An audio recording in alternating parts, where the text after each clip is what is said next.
football here at Vernon T. Bradley Jr. Stadium here. We are having our home opener versus Ferrum College. And today I'm joined along my colleague here. Yeah, Curran Campbell with you here from Rocky Mount. First time here at Wesleyan. We're going to have a good time here today, Damon. Of course we are. I know the boys have been extremely excited to finally get this game on the road under the lights here at the brand new stadium. This is year 2 that we've been playing here so far.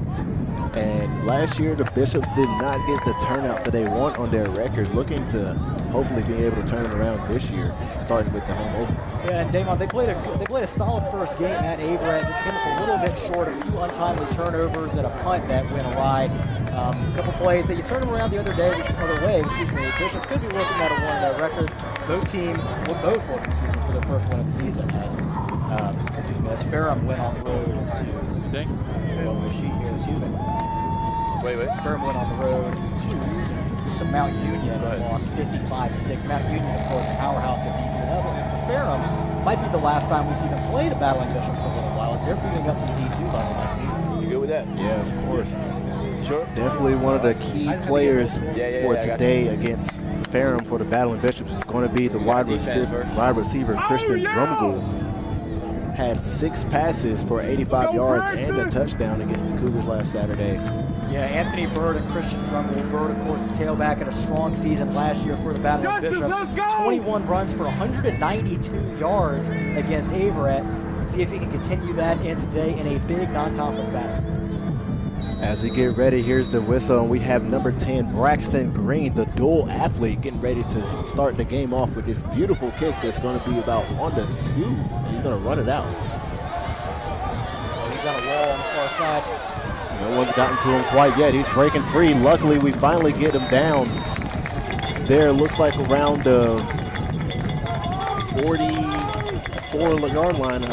Right at the 40. They're going to spot him.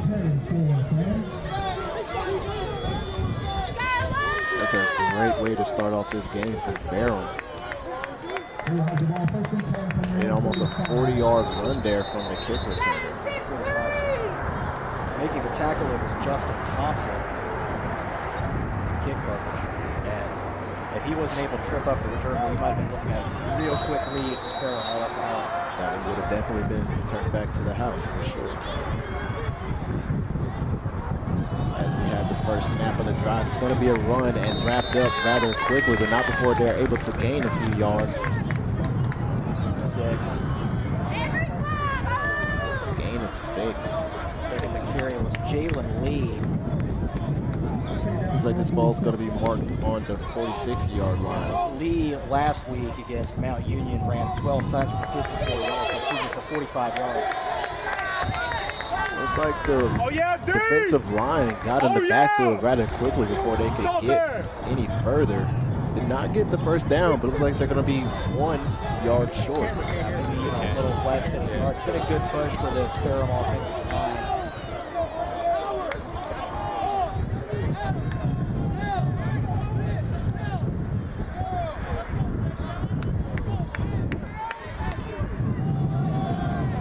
Wyatt's going to hand it off to Lee. Lee's going to take it towards the near side. Has the edge. Flag flies. So this one might actually be coming back. The Ferrum sideline pointing for a first down. But we'll wait for the ruling. It looks like it is going to be a hold on Ferrum. That was number 3, Eric Cooper, coming off of that linebacker slot there to make the tackle. So now 3rd and 1 is going to turn into 3rd and 11. This is a big opportunity for Wesleyan to get off the field in a 3rd and long situation. After giving up the long kick return, you got to feel it would be really emotionally uplifting, if nothing else, for the Bishops to come up with that first stop. Shotgun formation for the Black Hats. You got 3 receivers to the near side, and 3 to the far side, and 1 to the near. Wyatt's going to take the shotgun snap, looking to pass. A flag on the play. I believe a Bishop was offsides. The flag was thrown right as the ball was snapped, so we're either looking at a formation or an offsides here.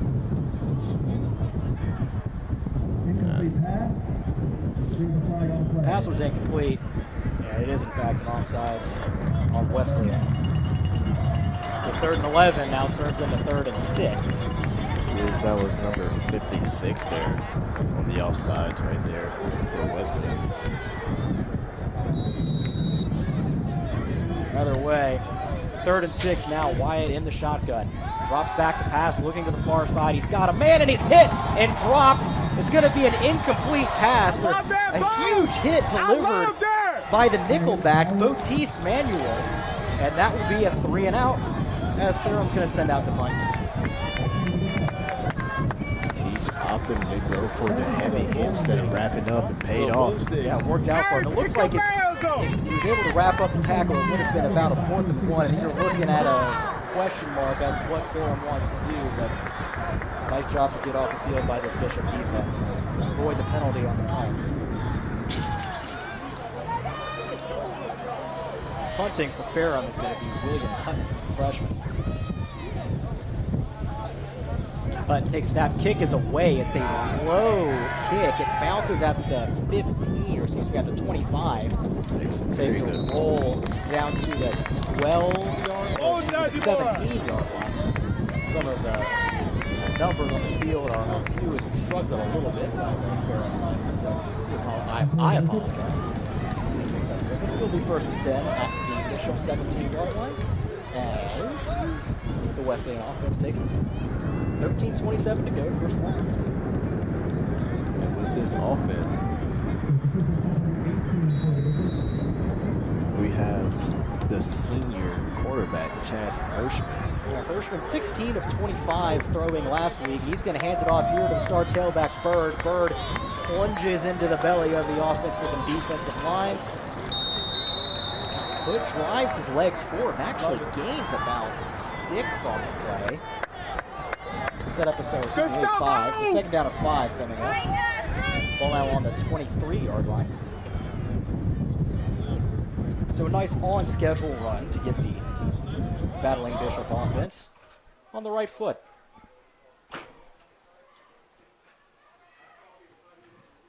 See if they keep feeding Bird. Shotgun formation again. 2 receivers to the near side, and now 1 goes in motion to the far. Handoff is to Bird. He goes up off the right side. He has the edge, has the first down to the 29-yard line, and that's where the Bishops will move the chains. Looks like that run was intended to be inside there from Bird, but he opted to bounce out to assure the first down. So 12 rush yards already for Anthony Bird. Continuing the excellent work he did in the season opener. 1st and 10 from the Bishop 29.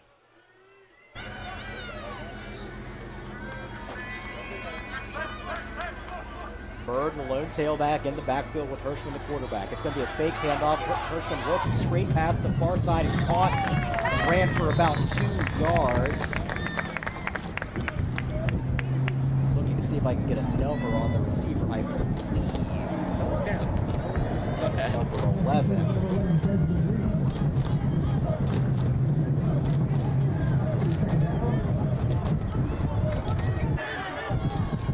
Not on our 2 deep. I believe that's Desmond Lee out of Topsail. 2nd down and 7. Another screen pass. It's Lee again in the slot. It's a bubble screen, and a flag flies on a block. Lee chugging his way to the 45, but I don't believe this is going to stand. The flag in the backfield on the block. Lee using his speed to get further upfield. Lee didn't have a whole lot of involvement last week. He only had 2 catches. They've now targeted him twice already on the first drive. This one does look like it's going to be They call a block in the back. Looks like they did. Yeah, I believe Ramir Anderson got a little excited on the block and back up the Bishop's 10 yards. 5-yard penalty, remains 2nd down.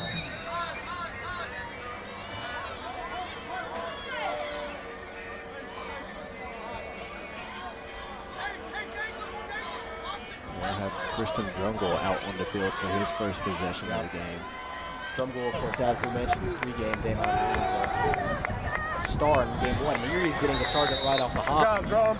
As soon as he gets on the field, you have to keep your eyes on him at all times. He is a serious threat. 6 catches, 85 yards, and a touchdown last week. This puts the Bishops with a 3rd and 6, which is much more manageable than where they were looking at just a second ago. Penalties an early factor for both offenses. You get the feeling that the team that can clean those up quicker is going to be on the right foot here. Let's go! Receiver in motion. Hirschman's going to hand it off to Bird. He's got a hole up the middle, gets his way forward, has the first down. Oh, yeah! Spotting him at the Battling Bishop 40-yard line. And Anthony Bird continues his assault on opposing defenses. As I got to see Anthony Bird this week, I got the chance to talk with him in between classes. And he told me that he was looking to increase his yardage at least by 50 yards from his previous game. So we're talking, he wants 240 yards today. Hirschman's going to take the snap, fakes the handoff. He's looking, he's going to throw. He's got a man. It's Bird on the little underneath. He slipped. Oh, no, he stays on his feet. Gets to the Panther 41-yard line. That's a gain of 19 on the play. Bird doing it in the pass game. He did slip, but I guess he managed to stay on his feet. So 1st and 10 for the Bishops at the Panther 42-yard line. So far, you know these Bishop fans are quite impressed on what the Battling Bishops are doing so far in their first opening home drive, offensively and defensively. The most impressive thing I've seen from Justin Clark's offense is just they're finding the way to get the ball to their playmakers. Here's Drumgool again. That was a very nice snag there from Drumgool. Yeah, that ball was about 2 inches from the ground.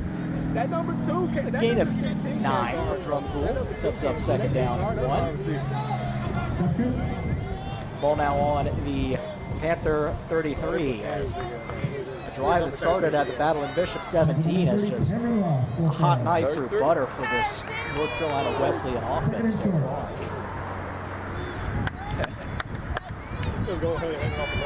Looks like Kane Walker is now going to be in the game for his first drive. Got a feeling we're going to see the ball go once again to Mr. Bird. Oh, it's a play-action pass and a swing out to Drumgool. Has the first down. He's going to be run out of bounds at the 24-yard line. So a gain of 8 on the play. And another Bishop first down. Drumgool with 2 back-to-back catches. Kind of saving Hirschman's arm Yeah, right they haven't been great throws. They've both been a little low. Yes, sir! That's Christian Drumgool is the kind of guy that if you put it anywhere in his catch radius, he's going to make you pay. That catch radius is a pretty wide zone here. Part of the ball actually at the 26-yard line.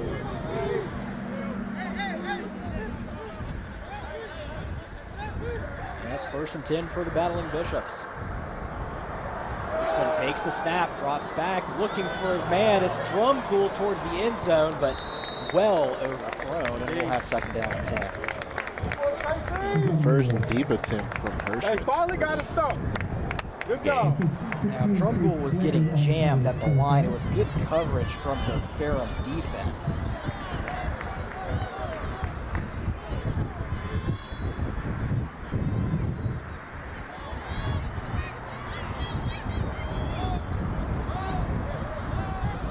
Second down and 10.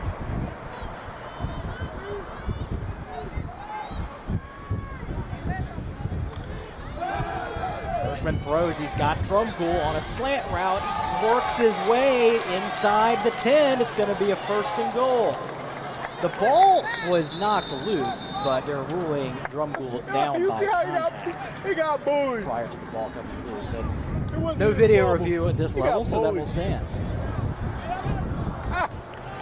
If you're a Battling Bishop, you'll take it and ask no Absolutely, more will. questions. And I think it was the correct call for what it's worth. Of course, my opinion ultimately doesn't matter. The only one who does is the gentleman in the white hat on the field. So. Oh, yeah. So 1st and goal, ball at the 9-yard line. Hirschman's going to hand it off to Bird. He goes off in between the right guard and the right tackle. Gets a couple yards down to the 6. That'll be gain of 3 for Anthony Bird. And second down and goal from right there.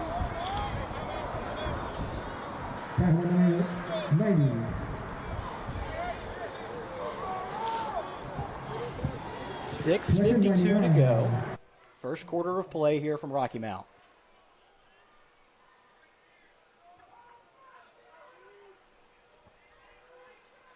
Hirschman in the shotgun, Bird to his left. It's going to be a handoff to Bird, plunges up the middle, falls forward to the 2-yard line.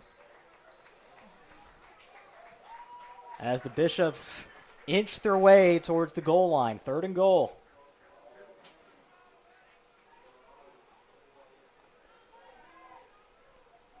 So if you're Coach Justin Clark, do you give it to Bird again to punch it in, or do you look for Drumgold for the one-on-one? This could be a situation you might consider a little zone read. It's actually going to be a pass. Drumgold, a fade. He comes back for the ball. Drops but it. Got his hands on it. In coverage for Ferrum was Chase Blaker, the senior corner. Blaker did a good job taking the eyes away for Drumgold, and Drumgold couldn't quite do enough to haul it in. 4th and goal, and it looks like the Battling Bishops are going to go for it here.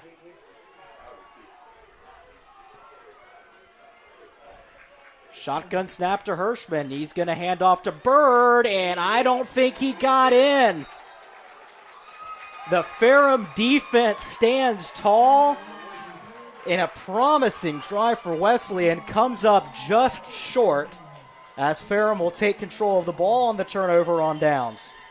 I don't disagree with Coach Justin Clark going to Drumgold there on 3rd down, but with it being that close to scoring, you at least would want to get some points up on the board. Maybe a field goal would have been a better option there instead of going up for it. Now the ball at the 1.5-yard line for Ferrum. So now Ferrum has to be careful.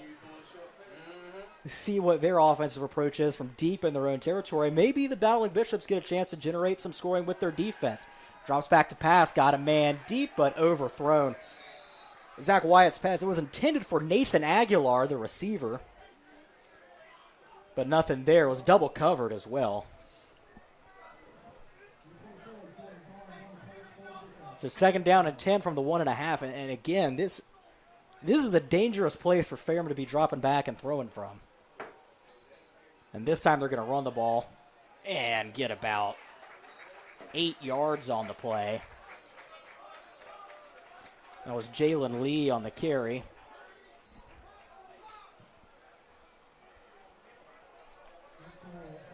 So 3rd down and 3. Another crucial down for this Bishop defense. If they can force a punt deep in Ferrum territory, it's something you'd like to see. Here's Wyatt in the gun. He's going to take the snap, fakes the handoff to Lee, rolls out to his right, throws it, and it was caught on a dive by Marquise Woodruff. And that's going to be a 1st down. Just barely. He needed 3. He got 5. Pardon me, gave him 6. It was not a great throw from Wyatt. A really nice job from Woodruff to dive and snatch that up before it skimmed the turf.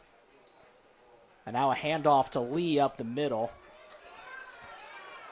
Lee gets, it's going to be about 6 on the play. Spotted him at the 20 before he was brought down by a whole host of Bishops.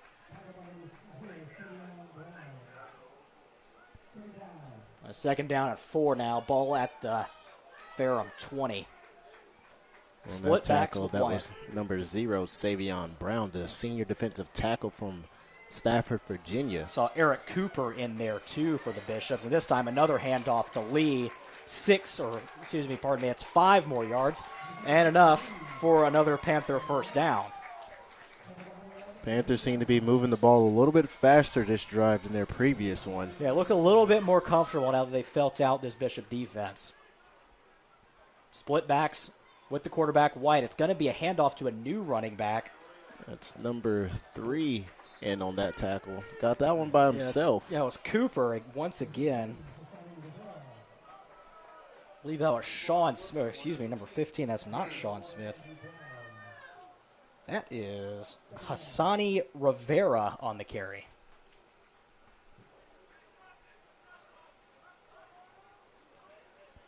Lee, the lone back in the shotgun with Wyatt, the QB. Wyatt is going to hand off to Lee, who goes up the middle, and not a whole lot to be found. Gain of 2 on the play, or excuse me, I don't even think he got that. Looks like they stopped him He was right stopped at the line. right at the line of scrimmage. So 3rd down and 8 coming up. Wesleyan once again a chance to get off the field. Empty backfield, 5 wide for the Panthers. Wyatt looks back towards the sideline as they wait for potentially a new play call here. There as Wyatt calls it out, the blocking to his offensive lineman. And yeah, this play it does. You're right. It's as much as Ferrum was trying to get in the new play, they weren't paying attention to the play clock, and they have to burn their first time out.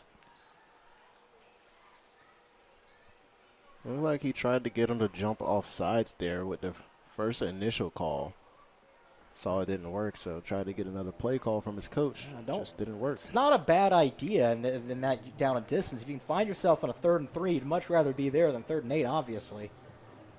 Especially for a team, and Ferrum hasn't been able to prove that they can throw the ball super well so far in this game. And their tailback, Jalen Lee, has been running all over the Bishop defense, just falling forward over and over and over again. But now after the timeout, we'll see what Ferrum comes out looking like offensively. Once again in that 5-wide formation. I'd be interested to see if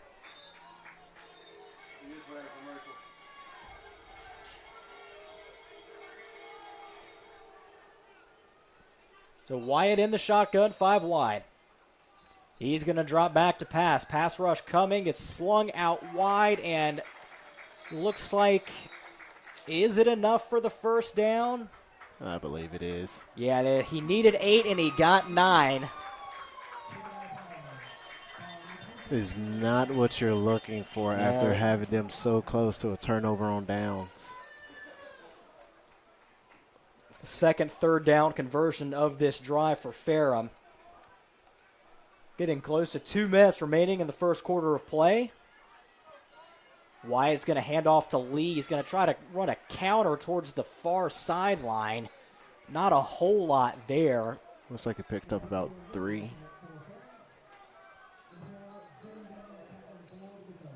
Yeah, about 2.5, 3 yards.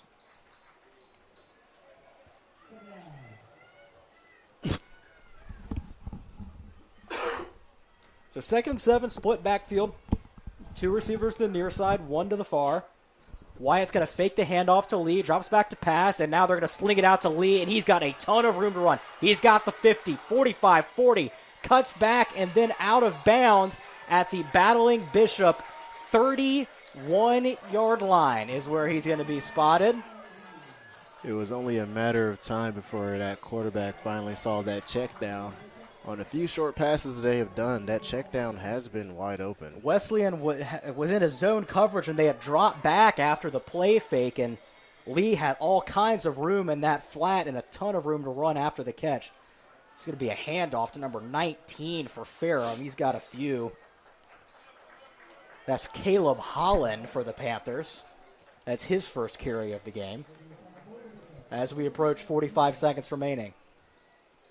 Holland got about 3 on that carry to set up 2nd down and 7. And Holland's going to stay in the game.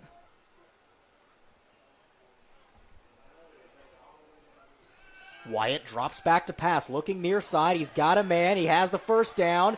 Falls forward to about the 12-yard line. Making the play was Marquise Woodruff. That's the 2nd time we've called his name on this drive. And the 2nd time he's picked up a first down as well. It's a gain of 13 on the play. Sets up 1st and 10 at the 14 as we're about to wind down and hit the end of the first quarter. 3, 2, and 1. That'll do it. from the first quarter, where we're still looking at a scoreless ball game. We'll take a quick break and be right back.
And we're back here from Rocky Mount, where Ferrum has first down and 10 at the 15.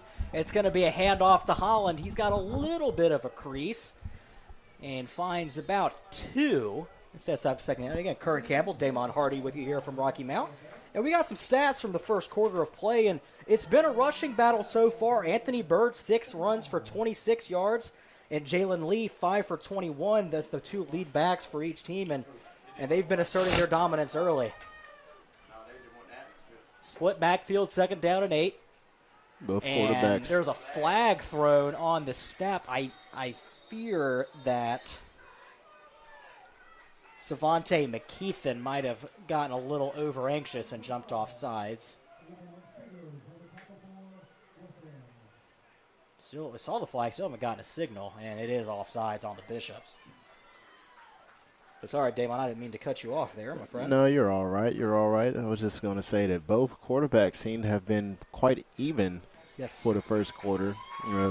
Zach Wyatt with 60 yards passing and Chas Hirschman with 65. Yep. So it it was looks a quick like first quarter, not a lot of stoppages. It really zipped along for us. There's going to be a handoff to Lee, and he might have had a touchdown, but he slipped trying to cut and got right back to the line of scrimmage. this turf is a bit slippery as it did rain artificial, here. and it was raining on my drive in from Hillsboro today. Did rain here for about a good 2 hours, I would say. So they're actually going to give him a yard. It's third down and 2, and I believe a timeout has been called. Yeah, but it's a timeout called by, I believe, Wesleyan. It was by Wesleyan. We had too many people on the field. Number 42, Joshua Riles, was sprinting off the field. And that's the kind of thing that you kind of see a lot of early in the season as teams are trying to kind of work out their substitution patterns, things you can't really work on in practice as much. And even if you do, there's nothing like game experience. Still just week 2.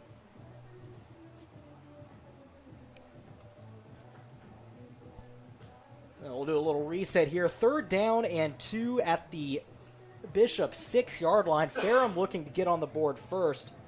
Or on the last drive possession for Wesleyan, they got all the way down to 4th and goal at the 3, but then were stopped at the 1 and weren't able to get anything on the board. And here we go, third down and 2 for Ferrum. The handoff is going to go to Lee. We'll see where they spot him. It looks like they have him at the 5, and that's a yard short of the first down. We'll see what Ferrum elects to do. And it looks like there's confusion as the kick team was coming out, and now they're being sent back. Looks like the Black Hats will go for it. No, it was actually a first down on the play. There was a lot of confusion there.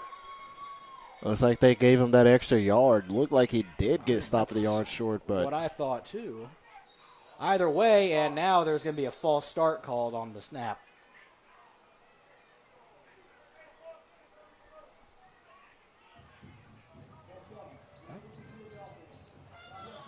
A lot of penalties, Damon. A lot so far. Looks like these teams are not quite as disciplined here. Maybe not quite sharp yet early in the season. So it'll be 1st and goal from the 10.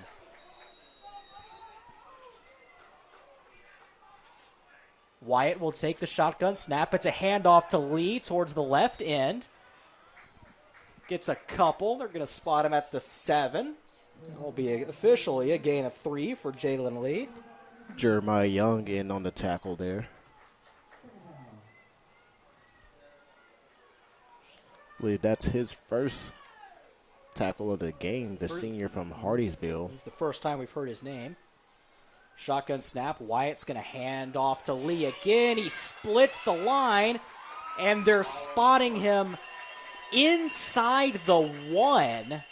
It's going to be 3rd and goal from the 1.5 yard line for Ferrum. And they're getting up to the line quick. There's just hand off to Lee. Fakes it as Wyatt will keep it himself on the read option and scamper on into the end zone for a Panther touchdown. You had a Bishop running on field mid-snap, and it was a lineman actually, and looks like they ran through his hole right there. It was Josiah Thomas, the nose tackle, who had come on late for Wesleyan. And everyone on that line bit hard on the play fake to Lee, which allowed Wyatt to score the first points of the night.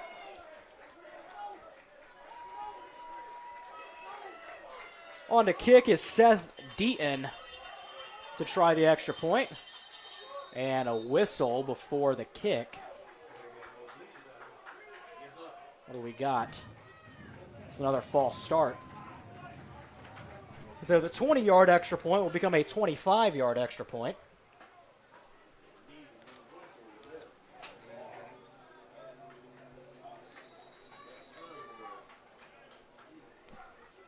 And anyone who follows college football at any level closely, they know all about college kickers. These 5 yards can be big.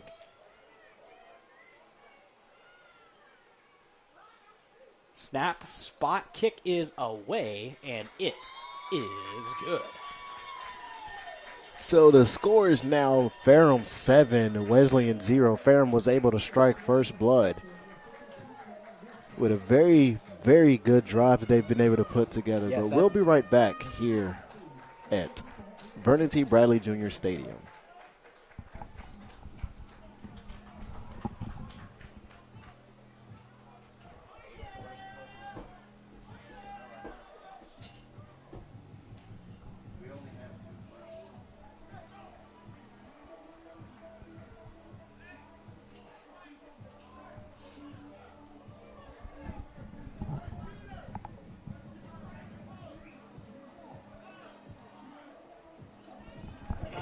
It was really fun. Yeah, it was really, really fun. So the touchdown for Zach White, 1 yard. It was pretty solid. It was Capped bases off loaded. a 99-yard touchdown drive for the Panthers. And now they'll kick it away as Wesleyan in need of a response.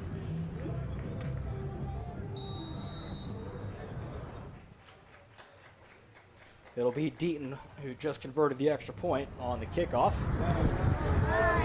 It's going to be fielded at the 1 yard line by Wesleyan. They're going to run it out. Number 80,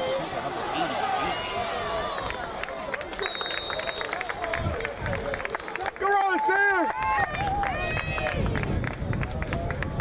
I believe that was. I think I'm saying, yeah, that's our cool. I know we scored. Yeah, we got it. apologize, folks. I think it was Sirion Wilson, number 88. Gets it out to the 25-yard line where the Bishops will take over. So same as a touchback. Those coaches will tell you if you're going to return the kickoff, you better be sure you're at least going to get a 25. Hirschman in the gun. Hand off to Bird. He has a little bit of a crease. Oh, yeah, big 70! Gets 5 on the play. Make that 4. Second down and 6.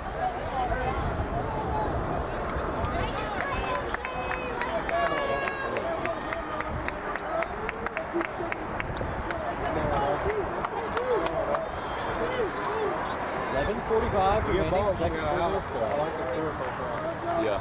We got to make some shit. Two receivers the near side, one to the far. Hershman in the shotgun with the tailback Bird. It's going to be a handoff to Bird. He's taking it up the middle. He's got room, and he is just tripped up at the 39-yard line. That's enough for another first down. They can't get one of those. That tackle was not made. Anthony Bird had a lot of room to run. I have to say, Bird definitely has to thank his senior captain, or grad senior captain, Desmond Barnes, for that block right there. Barnes is definitely one of the main reasons that this Bishop back line can actually get a few runs in, as his blocks are effective. It was Desmond Barnes and Jeremiah Blaylock who cleared the hole for Bird. Hirschman's going to roll out to his left, throw the ball, looking for Drumpool, but broken up near the far sideline. That'll make it second down and 10. So that was broken up by number 16 for Ferrum. Yeah, that's 16 we're talking about. Like just thinking baseball would be easier. I don't know. Is it hard or easier? Chase Blaker. And Blaker, of course, was in coverage on the throw to the end zone to Drumpool that got broken up on the third down on the last drive, third and goal. Two receivers the near side and a tight end, one to the far. Hirschman hands off to Bird. Bird coming off the right tackle. He was trying to bounce it outside, but nothing to be found as Jamison Hackett absolutely swallowed up Bird for no gain. And a third down and 10.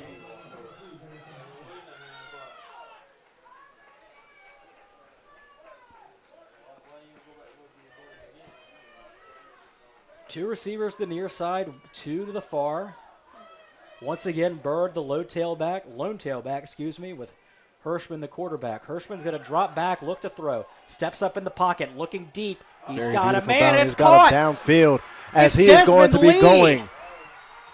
Knocked out at around the 10-yard line. That is Desmond Lee. Or excuse me, nice. Ramir Anderson. Pardon me, that's my bad. Hey, Indeed.com, It's scratching. It's Anderson on the catch. And the Wesleyan offense has a new life.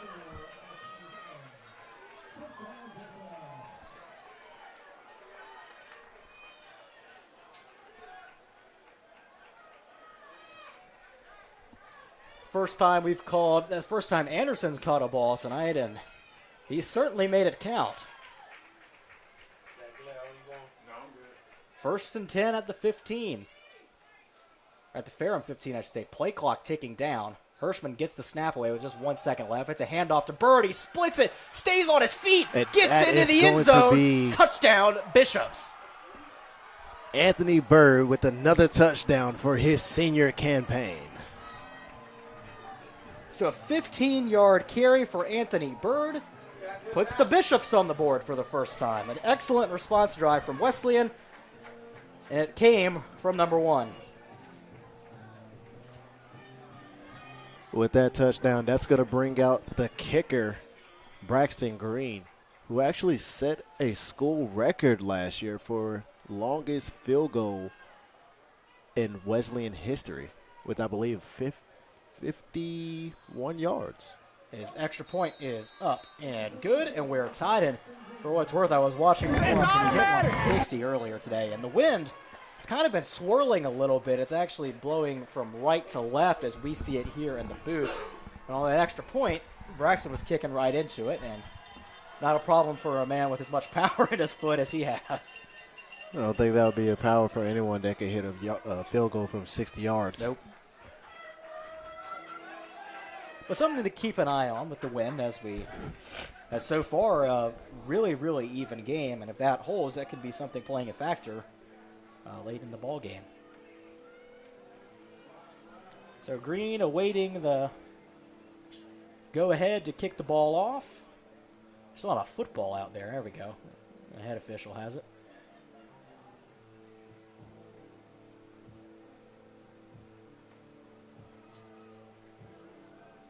As Braxton gets it teed up.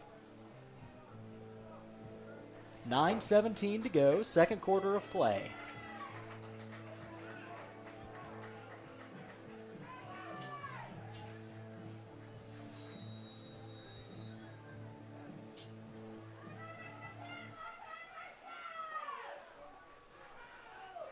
Back to return are Caleb Holland and Justice Dorsett. It is fielded at, and a hard tackle made right at the 20-yard line. Excuse me, that was not Dorsett. That was Nathan Aguilar who fielded it. It was Aguilar and Holland back deep to return. I apologize, I was looking at the punt return too deep. So 1st and 10 at the 23-yard line, and that's where Ferrum will take over. And Ferrum, of course, last time they were on offense, had a 99-yard touchdown drive to get on the board first.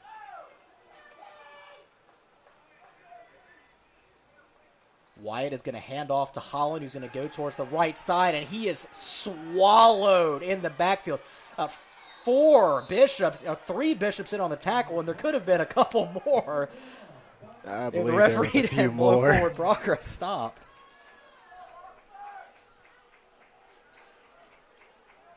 Loss of 5. He's 2nd down and 15.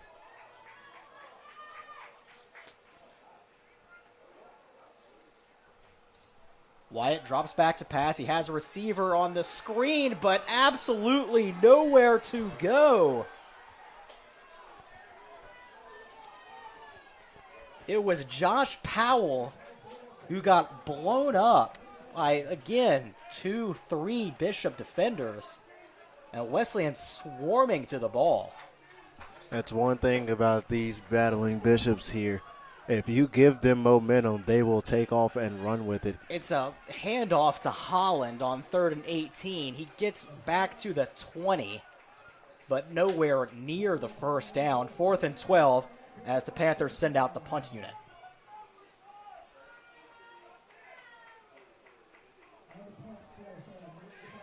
Looks like Ramir Anderson is going to be back to get the punt return. Anderson, who had the big reception to set up the Wesleyan score.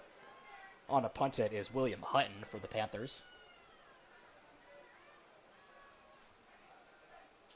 Snap is good, and kick is away. It's a wobbler that bounces at the 35 and then rolls out of bounds at the Bishop 29-yard line. And that's where Wesleyan will take over. 7:27 to go before halftime. Curran Campbell, Damon Hardy with you here. Having a good old time here in beautiful Rocky Mount, North Carolina. At a beautiful sky out in view behind the trees. It was not so beautiful earlier as we had that little storm front come through here, but now that it's gone, you get to see a beautiful sunset. And we're ready to roll. 1st down and 10 for Wesleyan. It's going to be a fake handoff to Bird, and now Hirschman looking for Drumgoole, who got away with a little bit of a push-off, but if they don't throw a flag, it's not a penalty. He gets to the 48-yard line. It's a gain of 19 and a Bishop 1st down. The throw was a little back shoulder throw to Drumgoole, and Christian made the necessary adjustment for a big play. Approaching 7 minutes to go in the half. It looked like to me that throw was actually intended to be on the back shoulder. Drumgoole swings it out to Desmond Lee on the little bubble screen. Lee has the 50, stays on his feet, and I think they'll give him the 49-yard line. 48-yard line of the Panthers. So that's a gain of 4 on the play. Lee doing a good job hitting a double spin move there to continue pressing forward. Desmond's caught a few of these behind the line now and made something happen.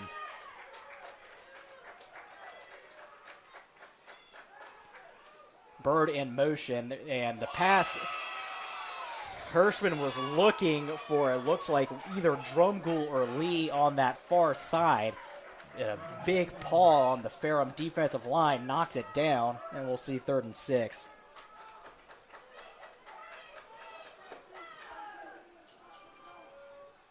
$6:20 to go before we hit halftime. Again, 7-7 our score. Not sure if you saw it there, but it looks like number 1, Anthony Bird, and number 10, Zach Daglier, kind of got into it over on the Ferrum sideline. So might need to keep an eye out for that. And certainly the officials will be. Hirschman's going to drop back to pass on 3rd and 6. Pressure coming, but he's got Drumgoole wide open. 20, 15, 10, 5. Does he have the distance? Yes, he does. Touchdown. Battling Bishops. I told you. My friend, I told you, when these Bishops catch a whiff of momentum, they will look back and not stop. So back-to-back touchdowns on back-to-back possessions for Wesleyan, and a 7-0 deficit. Becomes a 13-7 lead with a chance for one more coming up. Quick drives here being stitched together by Wesleyan, as Braxton Green is now set up for another extra point. Snap a little wobbly, but the holder was number 6, Teron Wilson, was able to do enough and get it down. He didn't get the laces out, but on an extra point, not too big of a deal as Braxton knocks it right through the center of the goalposts. So 14-7 our score, 6:14 to go. Second quarter of play.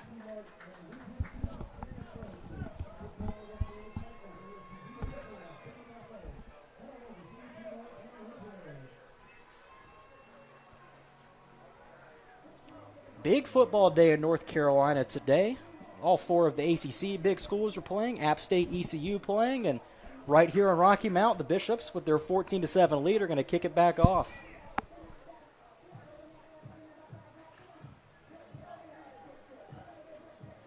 Couldn't ask for a better football day. You could not. So Braxton Green is ready to kick off. Back deep to return. It is once again Caleb Holland and Nathan Aguilar. It's going to be a low kick. Bounces at the 11. Fielded by Aguilar at the 5. Might have been better suited to let that go out of bounds as he spins out of a tackle, but he's running backwards. He's got the 15. Now he's got room and hit hard at the 25. So all of that to get the same result as a touchback. Credit to Aguilar. He looked like he was in trouble there for a minute, and he actually gets it to 27. Yep, yeah, 26 maybe.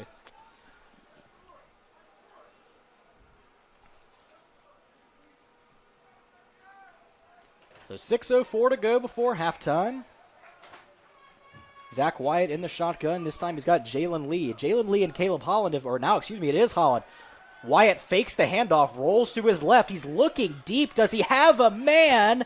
He did, but it was overthrown. It was intended for Nathan Aguilar, and making the hit on Aguilar as he had kind of gone up for the ball was the safety Jeremiah Young. And Jeremiah certainly made his presence known for Mr. Aguilar, who's been hammered on back-to-back plays. It's going to be a handoff to Holland, who gets maybe back to the line of scrimmage. Actually, they're going to give him a yard. That'll make it 3rd down and 9, and this feels like a big play, because if Wesleyan can get off the field again, it's a tired Ferrum defense that they could take advantage of. 3rd down and 9. Wyatt drops back to pass. He's looking. He has a man, but sailed the throw into the bleachers. Wyatt had, I believe, Marquise Woodruff open right around the sticks, but just sailed the throw.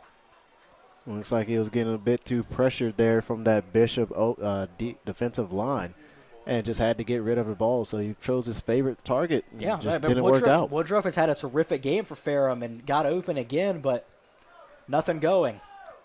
It's Ramir Anderson again back to return on this punt for Ferrum. Kick is away. A low kick bounces at the 35, checks up, and takes a Ferrum bounce. It's going to roll to the 21-yard line, where it's going to come to a stop. And that's where Wesleyan will take over at their own 21-yard line. So with 5 minutes still left of play, let's see if the Bishops can come back out here with their red-hot offense and get some more points up on this board, as they do smell blood in the water. They do, and they want a back-to-back touchdowns. And it's been through some big passing plays. Drumgold and Amir Anderson. Drumgold the touchdown. Anderson the big play to set up a Bird touchdown run. There have been some busts in this Black Hat secondary. I'll say the biggest changes that you've seen in this offensive scheme is, instead of actually, sticking to these well-taught-out plays, you're actually letting your athletes kind of do their thing and let them work a little bit. And that seems to be working a lot more for this Bishop offense this year. There are athletes all over the field as Bird breaks into the secondary and is brought down at the 41-yard line. Or, excuse me, the 31-yard line. Got a little excited there. Told you, Anthony Bird said he wanted a total of 50-plus more yards. We'll get our new stat update at halftime. We'll see what he's on pace for, but his yards per carry is in a good spot right now. 1st and 10, ball at the 33-yard line. Just big gash plays that Wesleyan has been able to execute. I see. Explosives. See the junior Teron Wilson getting his first snaps of the game, as this pass is actually dropped by Drumgold. There was a play action, a little attempt to go to Drumgold. The throw was a little bit low, but we've seen Drumgold come up with those a couple times today.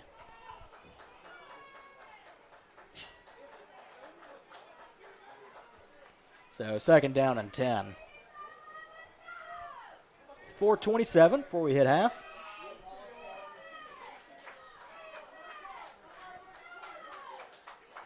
Bishop's awaiting the play call. Play clock down to 14, and they're not quite at the line yet.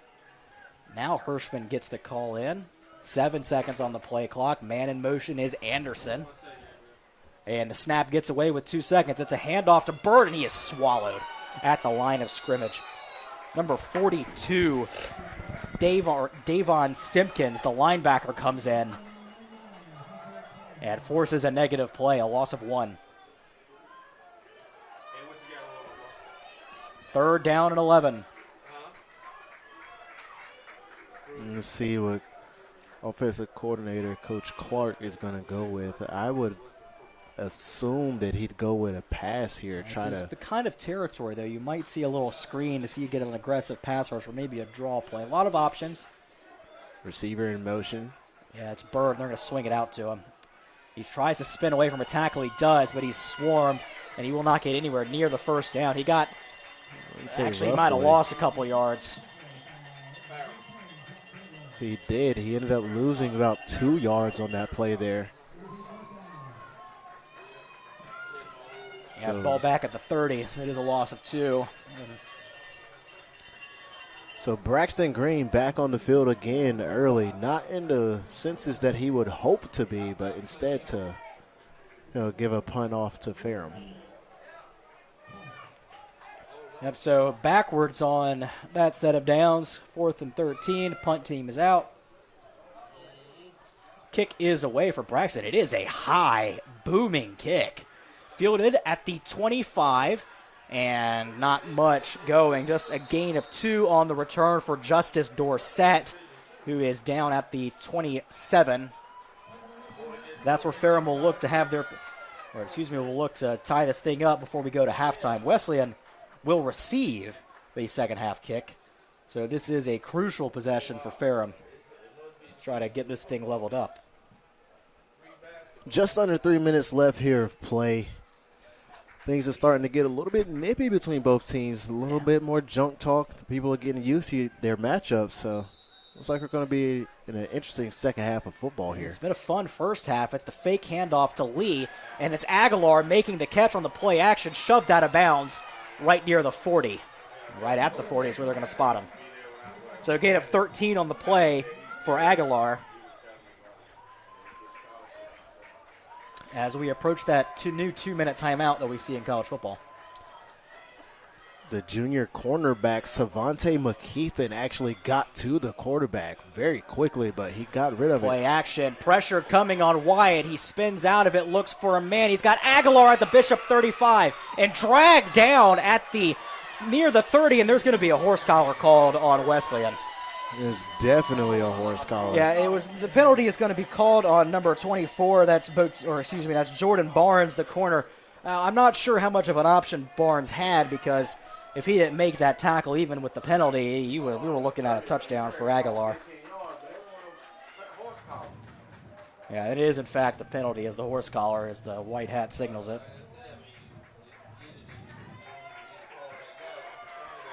So ball will be placed. We're going to mark off the yardage here.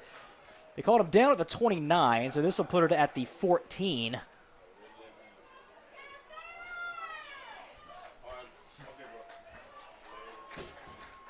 And Ferrum just moving right down the field. First and 10 at the 14. Wyatt takes a shotgun snap. It's a handoff to Lee. It's a counter towards the left side. He's got absolutely nothing. There are 3-4 Bishops in on the tackle. Leading the way was Cooper. And now we're going to see the 2-minute timeout.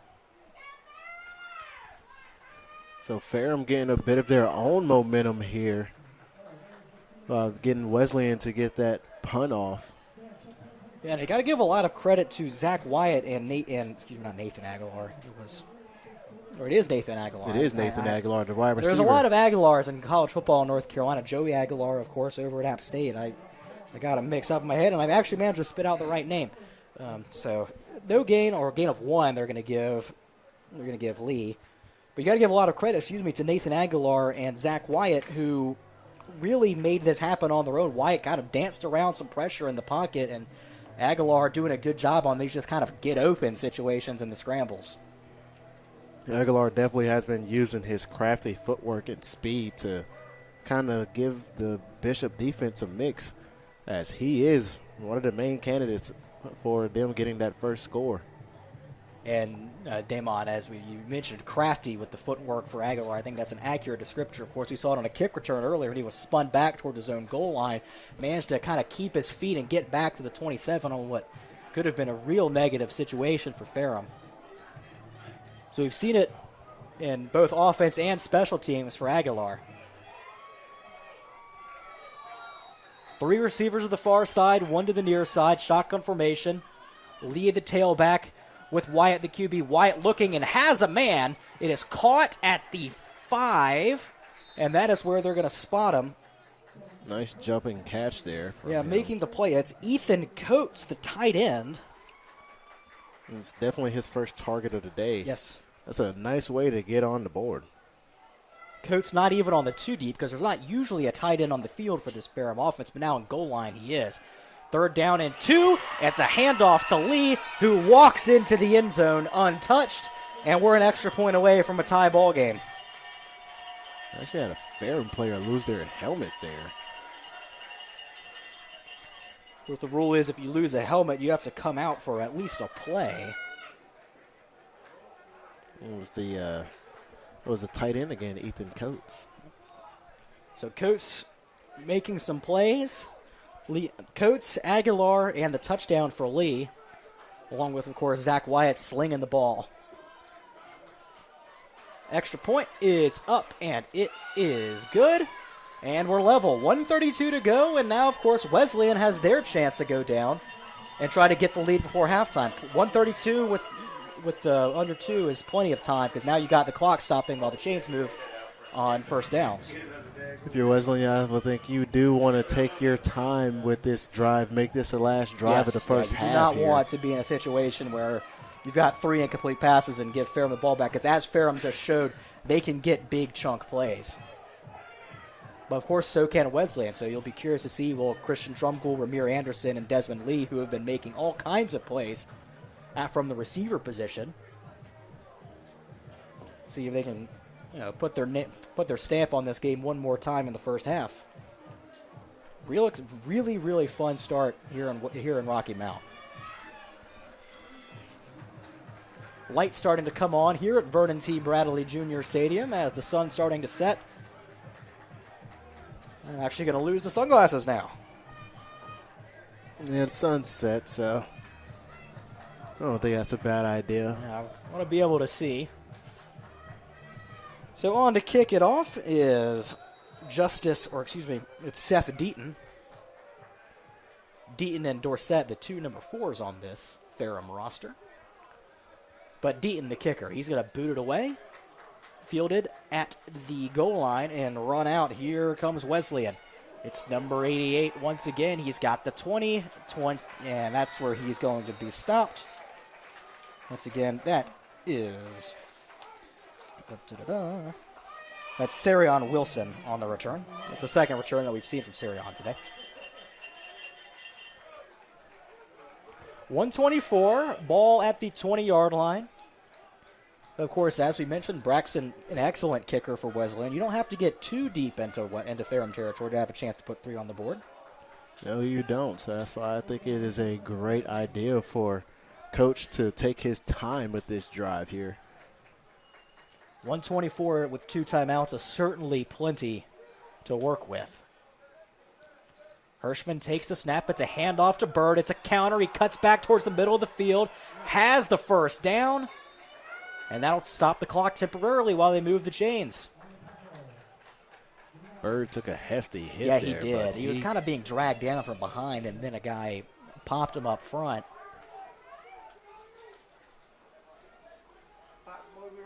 116, and now we're running. Bishop's right back up to the line, ready to snap the ball. It's going to be a screen to Drumgoole. Drumgoole cutting towards the outside. Does he get out of bounds? Yes, he does. So that's going to be a gain of 4, and the clock stops at 1:02. Gain of 3, pardon me. Ball at the 36-yard line. It was a car that had a giant base. We kind of felt the press box shaking for a moment. Felt everything shaking. It was quite impressive to have this entire press box shaking. Yeah, I know. We're on top of a hill close as to well. the road, but you're right. We are on top of a hill. The highway is right there, but it's not that close to us. Anyway, handoff to Bird. Up the middle. He has enough for a first down, I believe. Yes, he does. Looks like he Ball does. to the 42-yard line. And looks like we're going to take a timeout here. Yep. So the first of 2 remaining. The second of 3 leaves Wesleyan with 1 timeout left. Actually, we're still waiting on a spot on the ball. We haven't seen the down marker or the chains move, or maybe we're getting a measurement. Officials are huddled right at the yard marker right now. They're at the 43. The nose of the ball looks like it's right at the 43 on that hash mark. Again, the down marker has not moved. The chains have not moved. So I'm not really sure of the situation we're working with.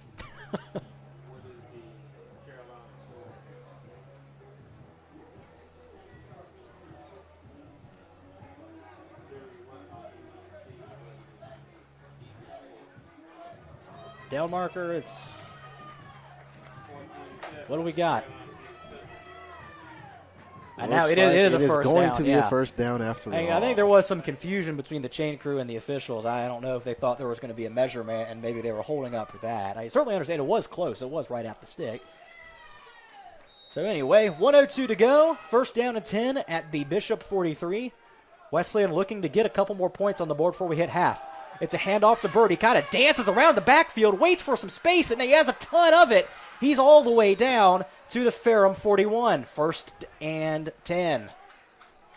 Looks like we're going to be calling that name a lot tonight, as Anthony Bird is still full of energy and ready to make even more plays. That's 7 plus 9. That's a gain of 16 on the play. Clock runs again, 50 seconds remaining. Hirschman in the shotgun, takes the snap, looking to pass. He has a man, but Drumgoole not quite able to reel it in, a little bit off target. Just right outside of his grasp there. Drumgoole reached out with his right hand to try to bring it back one-handed. As good an effort as you can make, but not quite enough. Seems to be a more common thing in modern football is the one-handed catches. Yeah, these receivers nowadays, especially because even at the high school level, a lot more pass heavy than it used to be. So these kids have been hauling in catches their entire lives.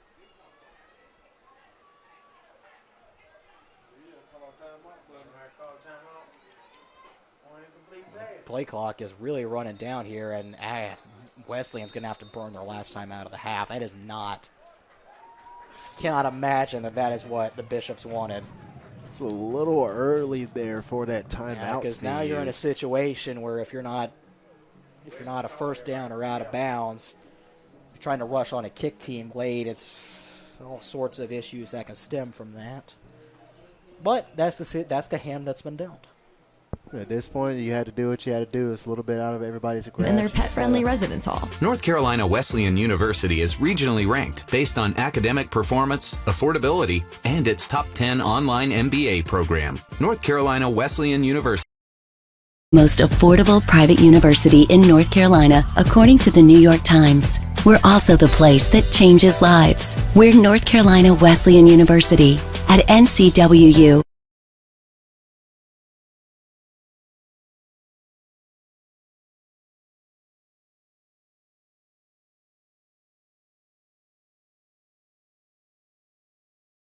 And I do not put it past him No, for he's if got a big leg. I mean, he's proven that he can do it under the right circumstances. So Wind is a little bit in the face of the Bishops there right now, so that is something to consider as well. But looks like it's that flag kind of comes to life every once in a while. Second down and 10. Hirschman drops back to pass. Looking, steps up. He fumbles the football. And there's a dog pile. I believe Wesleyan recovered it. I do think that the lineman did get to the ball first. Looks like the ball is going to remain in Bishop's possession. Yeah, so we have to. It was Lamar. It was Zion Lamar who was able to jump on it. And hurry up offense. That's here. a heads-up play.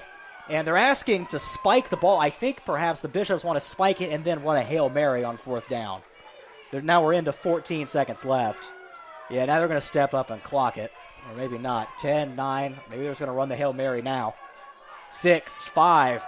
It's a screen pass, and that is not how you would like this to end here. yeah, it was Ramir and Anderson there's a Bishop on a down bubble on the screen. field right now. It's Ramir Anderson who caught the pass.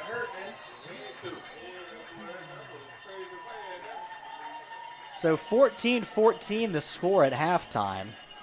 Anderson is still down. He did take a nasty hit on his legs. It was a very low hit there. So we will take it to halftime and be back for the start of the second half here on Flow Sports. Thank you for tuning in. We'll be back shortly.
We are ready for the second half of action here from Vernon T. Bradley Jr. Stadium in Rocky Mount, where the North Carolina Wesleyan Battling Bishops will receive the opening kickoff of the second half.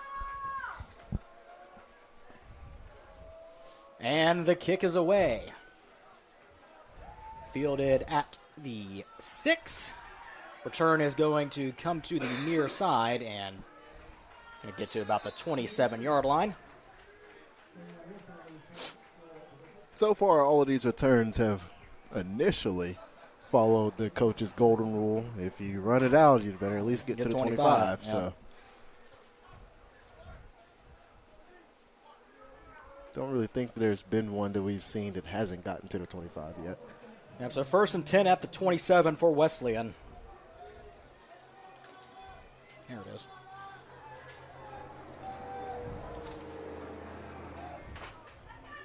.55, third quarter. We're getting a fresh start here. 1st and 10, Hirschman, the handoff to Bird.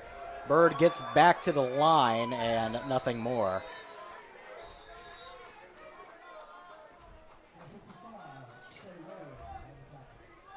So 2nd and 10.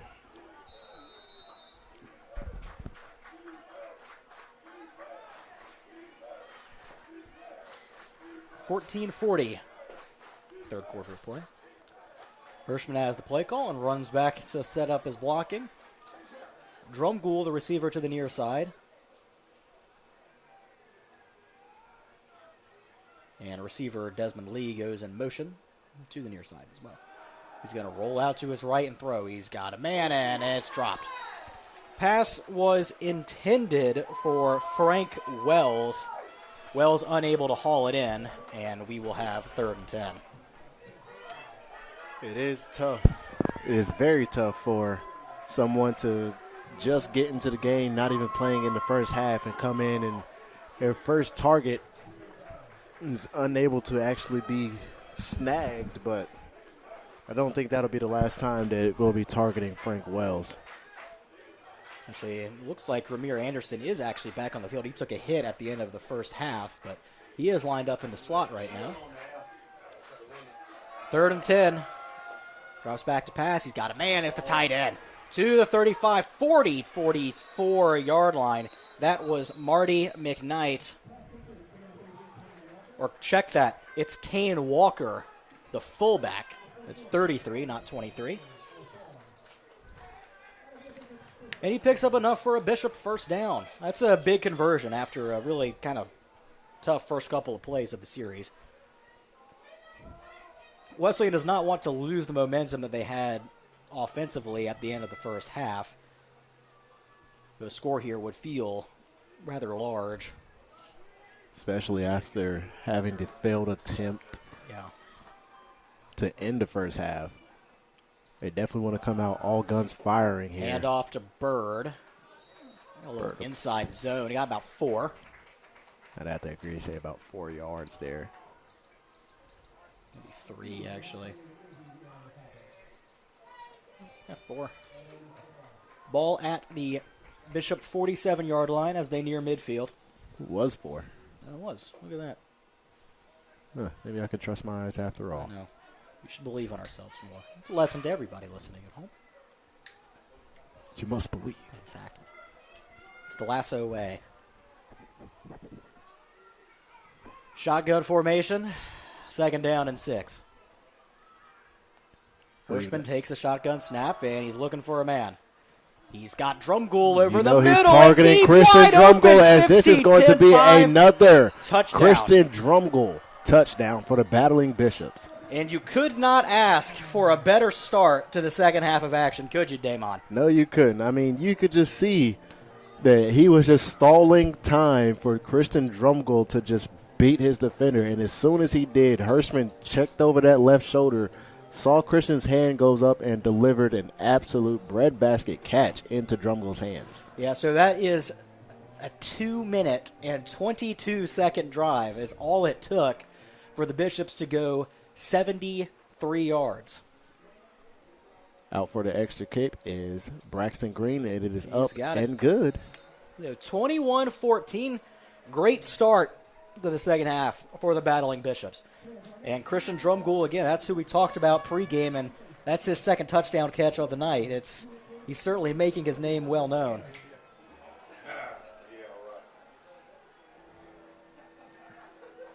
So back deep to receive the kick, it's Aguilar and Holland for Ferrum. And Braxton Green, of course, who just hit the extra point, will be kicking off for the Battling Bishops. If you're Coach Clark, you can't ask for a better start for this third quarter. No, and certainly he dialed up the plays that they needed to have on that first go-round, didn't he?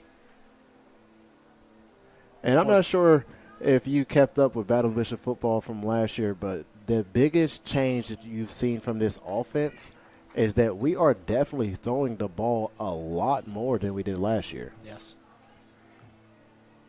And it helps because you have a running back in Anthony Bird that is able to consistently get 5-6 yards a carry, and that really opens it up for some skill players like Drumgoole and Ramir Anderson, who have each had some spectacular deep catches so far today. It's going to be Aguilar on the return, fielded at the goal line. He's got the 15. He's got a hole, 25, 30, cuts back towards the middle of the field. He's got the 40, where he is met by a bevy of Bishop tacklers.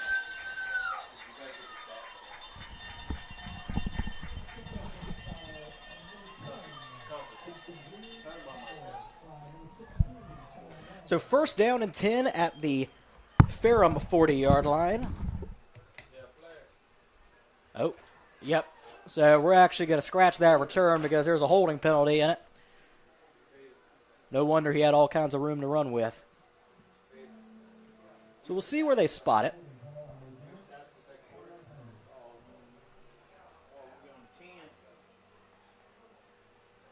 Yeah, looks like it. So it looks like we're going to be starting at the 10.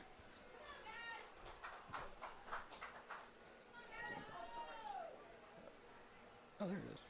Oh, cool. Sorry, folks. We were trying to figure out where our stats were. Turns out we had them. So, first and 10, there's a handoff to Lee. Lee gets to the 19.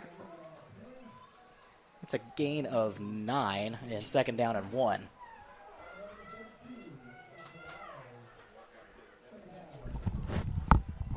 .12:08 to go, third quarter. Curran Campbell joined by Damon Hardy to my right. Sorry, folks, had to get an obstruction of view out of the way. This is going to be the second and 1 handoff goes to Caleb Holland. Holland falls forward to the 20-yard line and has the first down.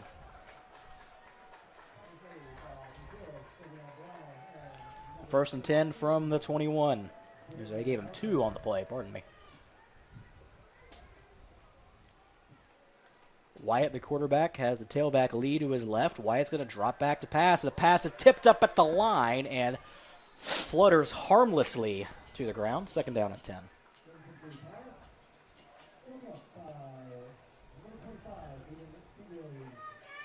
And Damon has the first half stats. What are we looking at here, my friend? Well, right now I'm just looking and tallying in my head how many total yards Anthony Bird has actually had since the first half. And in total for rushing and receiving, we're looking at about 116. So it's going to be the second down handoff for about 7 yards. That was Lee on the carry. And that brings up third down and 3 as the Bishops would love a third down stop here. Stop and a score would really have the Bishops feeling in command. It's going to be a pass to the tight end right near the 6 steps out of tackle. And that is a first down for Ethan Coates. Second catch he's registered tonight, both of which have been good enough for Panther first downs. He definitely took a hard hit, but he did pick up his first down, so job well done to him. First and 10 at the 34.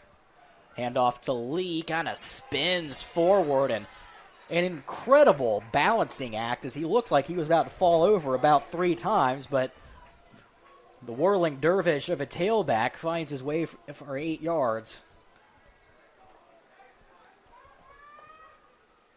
to keep the Panther offense on schedule. Second down and 2. Hirschman with two tailbacks. It's Holland and Lee in the backfield with him. The handoff is a fake to Holland, and now they're going to swing it out to Holland in the flat. He's got a first down. He's to the 50-45 is where he'll be marked down. It's a gain of 13 and a first down as Ferrum moves into Wesleyan territory. 9:41 to go, third quarter. Little correction for you there. You called Ferrum's quarterback Hirschman. Oh, excuse me. Yes, that's Wyatt, not Hirschman. Hirschman, of course, the Bishop quarterback. And now Zach Wyatt will drop back to pass. He's being pursued, but he's able to get rid of it, and it's intercepted by the Bishops. It's Bautista Manuel. And that, I mean, it was thrown right to him. White had the pressure bearing down on him, and it looks like he just kind of rushed his throw. Bautista, the freshman out of Charlotte, North Carolina, making his presence known here. Yep, the nickel for this Wesleyan defense. Did a good job. Usually, of course, the nickelback is an inside coverage, and he kept just following the eyes of Zach Wyatt and made a play. So 9:17 to go, and Damon, this is the chance for the Bishops to start to pull away. Snap to Hirschman, and it's a handoff to Bird. He's got room to run, and he's going to keep driving those legs forward. Now he's getting a push from his big offensive lineman, but the whistle is going to be blown at the 40-yard line where they deem forward progress has been stopped. It's a gain of 5 for Anthony Bird. And now there's a flag, yep, on that hash mark on the far side. And Bird actually kind of kneeled over. And he's a little bit banged out. He gets back to his feet. It's going to take a lot to keep Anthony off the field. Let's wait for the flag here.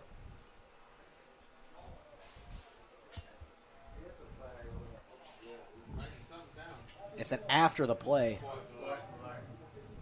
On who? It's on the Bishops.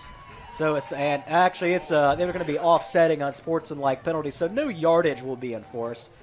But Damon, you had mentioned the first half. There's a lot more chirping going on in the first. Now it seems like the officiating crew is starting to crack down on it a little bit in the second. They don't want to lose control of a close game. No, they don't. Not at all.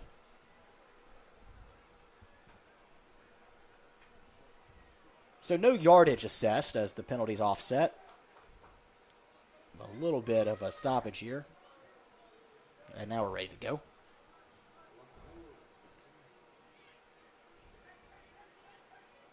Play clock starts now, and so does the game clock. We're back ready to roll as we get the signal from the official. Looks like Carmelo Bass is going to be in the backfield now. Yeah, Taylor was slow getting up. It's never what you want to, or excuse me, Bird was slow getting up. Anyway, Bass is going to take it, and he's got 5 yards of his own. Ooh, maybe 4. They're going to mark him just a little bit short. Oh, he's just there. Not quite a full yard. Maybe about half of a yard. So Carmelo Bass, first time we've had his name called tonight. The sophomore out of Gastonia. Gastonia, the home of many great North Carolina athletes, including NBA Hall of Famer James Worthy. 3rd down and 1. It's going to be a fake handoff, and oh my God, oh! There was a man wide open, but it goes to Drumgoole, who makes a brilliant catch on the far sideline. The tight end, Marty McKnight, was wide open for a touchdown, but Hirschman didn't look at him. He looked for his reliable target, Christian Drumgoole, and Drumgoole makes a catch on the 33-yard line for the Panthers on the sideline. A lot harder than it had to be, but a first down for the Bishops nonetheless. It's hard to deny your star player. It is. It looked like Hirschman was looking at Drumgoole the whole time and never saw McKnight. But we're certainly never going to complain about a positive result. They just want to do it in stylish fashion, and now there's a whistle. I think we might have a delay of game. Yeah, delay of game on Wesleyan. They didn't get the snap off in time.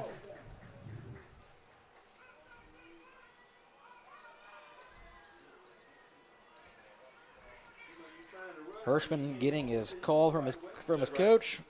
Brings it back to the huddle. And 1st and 15 for Chaz and the Bishops. Looks like Anthony Bird is back in the backfield. Good to see. And Anthony's going to get the ball. He has a hole. Gets a few and dragging defenders for about 6 yards. That'll make it 2nd down and 9 and erase the penalty yardage.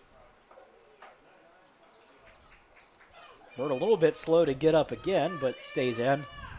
And he is Bird's dragging his way to...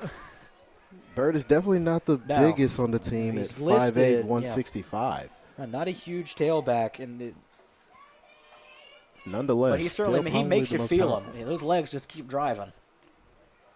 I'd be curious to know what he's able to squat based off of the performance we've seen so far today. You don't want to know the answer to that. Hirschman drops back, looks for his man, and it looks like a miscommunication between Drumgoole and Hirschman, and that'll bring up 3rd down and 9. Looks like this Ferrum defense is trying to start to crack down a little bit more on Drumgoole, so it looks like Hirschman might have to find a new intended receiver. Yeah, ball at the 31-yard line, 3rd down and 8. At the Ferrum 31-yard line, I should specify. Drumgoole, the receiver, to the near side, and Wells to the far side. Now Drumgoole's going to go in motion across the formation. It's going to be a handoff to Bird. Bird has a hole. He's going to keep driving forward. We'll see where they spot him. It's close but short. Looks like you're going to bring out the PAT team. Yeah, field goal team coming on. Braxton Green. It's only 4th down and 1. I'm a little surprised that they're kicking here when you've got Anthony Bird in the backfield. Get points. I say you get points here. We tried it last time and we got stopped. That's an excellent point. The last time there was a short yardage go-for-it situation did not go the Bishop's way. And last time we were literally on the 3-yard line. You're so right. Snap good, spot good, kick is right through. So good call, Damon. Don't listen to me. Listen to this gentleman to my right. Hey, Wesleyan takes a 10-point lead still the newbie with around 5:57. 5:57 to go in the 3rd quarter.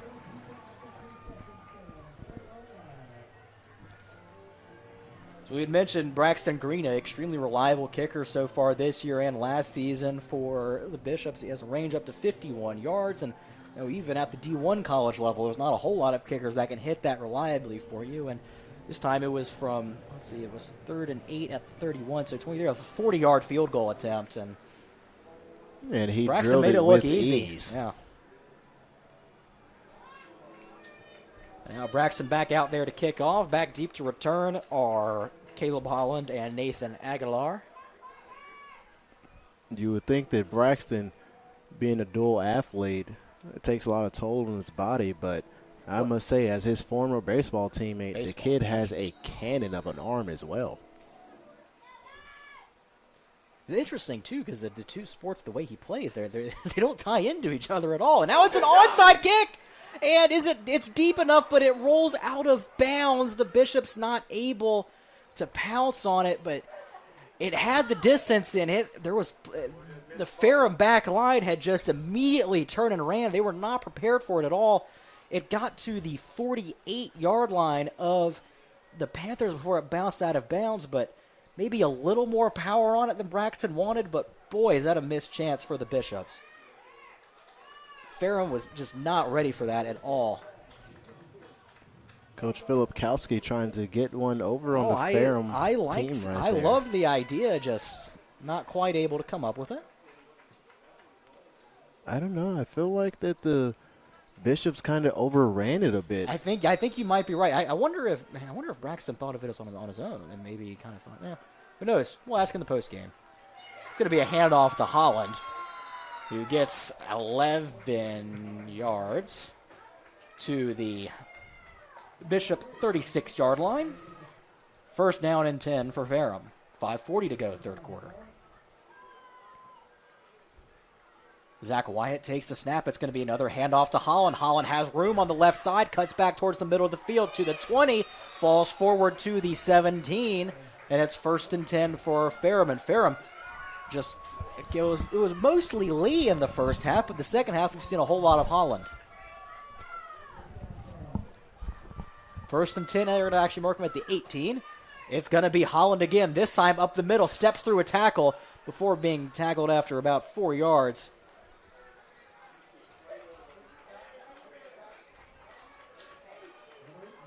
A 2nd down and 6. Ball on the Bishop 14-yard line. Score here for Ferrum would be big. Handoff to Lee. Lee steps through some tacklers and finds his way for 6. So an immediate response, and Ferrum's run game like a hot knife through butter, 47 yards with ease and a touchdown. 4:45 to go, third quarter. And the holder is not on the field for Ferrum. Where is he? Here he comes. That's Ian Ashworth, the holder. And now he gets down. There's only 8 seconds. And now Wesleyan running on a man late to the defense. Never get it. Actually, that was actually probably a smart move because now we're going to see a delay of game. Yeah, the flag. I didn't see a flag fly. No, there was a flag. There was. Yeah, they got it. The kick went through, but no one has signaled that the kick is good. So we'll see what the ruling is. The play clock had run out when the ball was snapped. But I wonder if there was some sort of substitution or maybe the play clock was supposed to reset. I don't know. But again, Ashworth, the holder, came on late for Ferrum. And Jaden Denmark had come on late for Wesleyan as well. On the block team. And they're talking to Jeff Filkovsky, on the sideline for Wesleyan.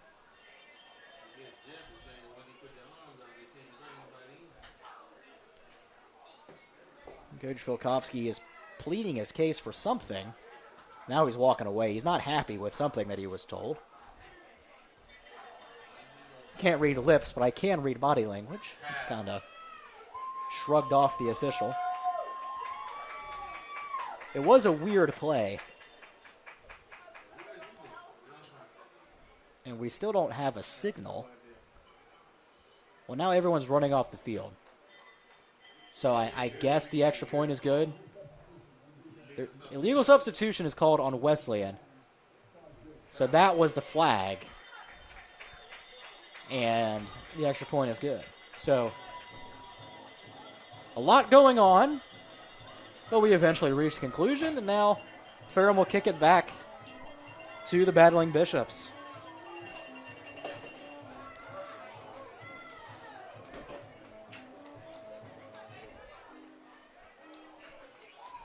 Hey, Damon, you tell me if I'm wrong, but it looks like to me the play clock had run out before. I would say that it did run out, but I don't know. You win some, you lose some. I believe that's what Coach Filipkowski was trying to plead with the head referee here, as he was pointing at the play clock a lot.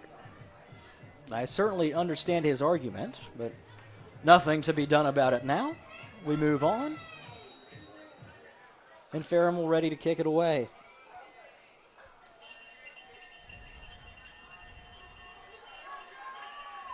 Back deep to return. It's McKnight and Wilson. It's going to be fielded.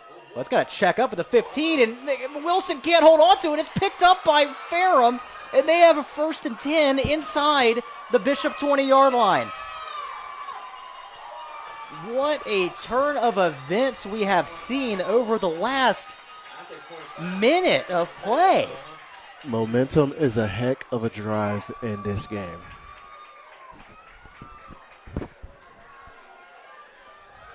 Some weird special teams plays. And now Ferrum already in field goal range, and now with a chance to score a touchdown. 1st and 10 at the 17. The snap is high, but they get the handoff to Lee. Jalen Lee got to the 14. That's a gain of 3. A little bit more pushing and shoving, especially after the whistle, but it's not going to be a flag thrown. Yeah, but wonder, some of it is a little bit of frustration right now. It's been a weird few plays for the Bishops. Either way, it's 2nd down and 7. The handoff to Lee. Lee is a fake, actually. Wyatt's going to keep it. Wyatt try and get to the edge, and he gets to the 8-yard line. Maybe the 9, pardon me. It's a gain of 5, 3rd down and 2.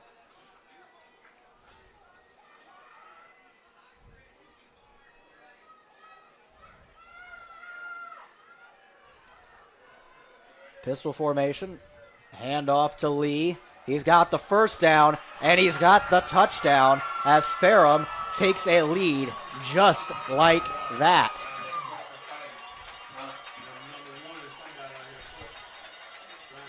We've got a little bit more mouth jawing going on between both teams.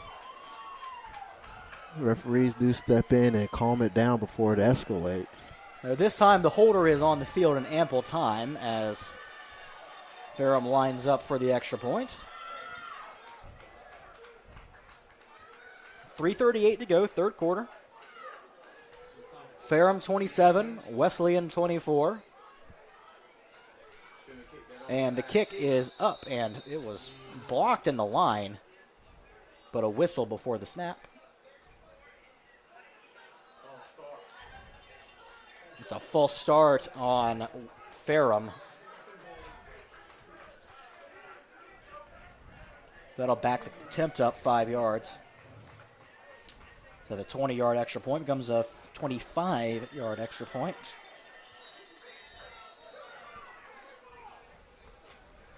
For Seth Deaton. Deaton lines up. And there's actually going to be, I think, another false start. Or no, it's a delay of game signal. I think they're going to say it was a disconcerting signal by a Wesleyan lineman.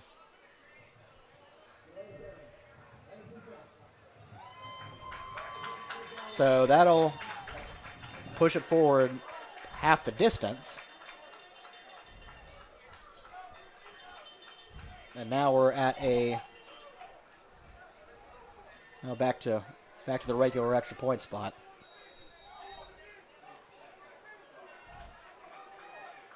It's been an adventure of a PAT. Snap, spot, and it is good. So Ferrum extends their lead to 4, 28-24. 3:38 to go, 3rd quarter of action.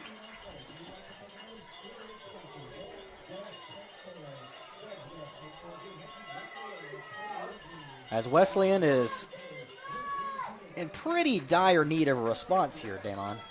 We are indeed. But it is a one-possession game, absolutely. so it is and there is a lot of ball left. It's still anyone's game. As long as Wesleyan can find that drive that they've had previously, I believe that they will make this very, very interesting here for the remainder of this game.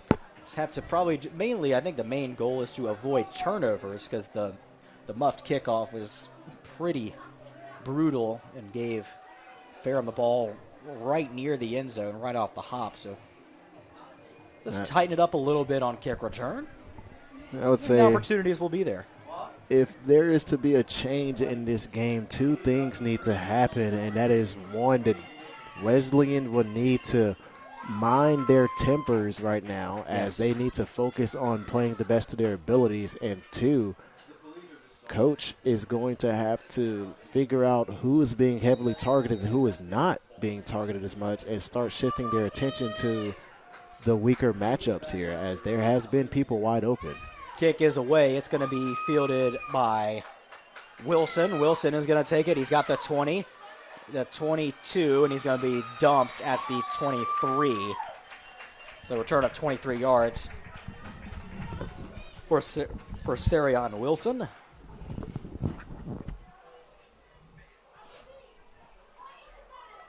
3:32 to go. Third quarter of play. Bishops need a response.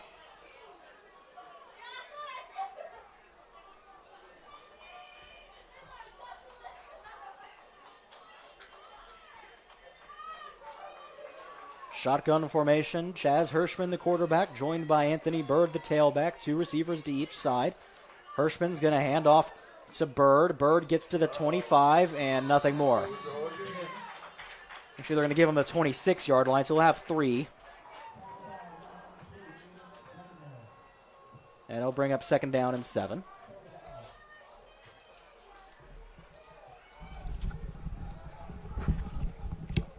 .308 to go, third quarter of play. Kern Campbell with you. Join my friend Damon. I'm so sorry, I forgot your last name already. Hardy. We just met today, folks. It takes me a little bit to learn names. Hirschman looking for it. Man, he's got Desmond Lee to the 44-yard line.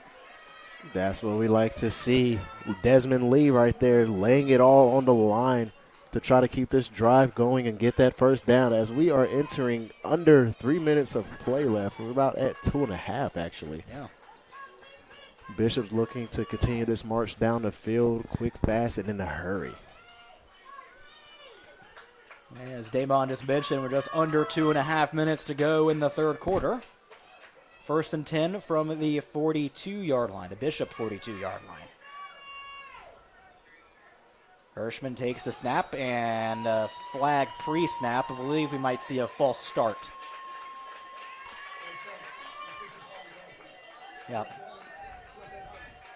Number, I think, 55. That's Zion Lamar. So first and 10 becomes first and 15. Ball back to the Bishop 37. It's a pretty decent crowd here tonight. It's a beautiful evening. The stands are pretty much at capacity. About 85% full, I'd say, maybe 90. And, of course, a lot of folks here on the hill around the press box area. Hirschman drops back to pass. He's got Drumgoole. He's going to try to shift his way forward and gets to the 45. So they get the penalty yardage back, plus 2 more. That brings up second down and 8. Both teams actually do have quite the crowd here. Ferrum just over the Virginia border, travels quite well.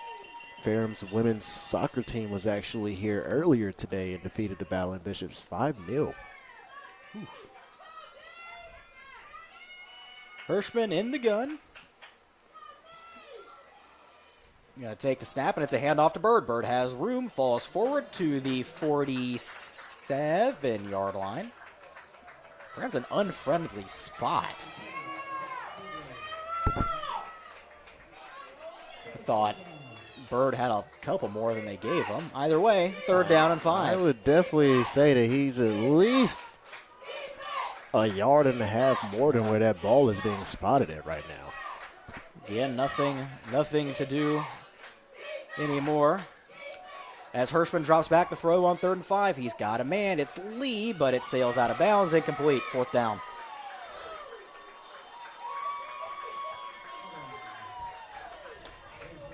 .105 to go in the third quarter.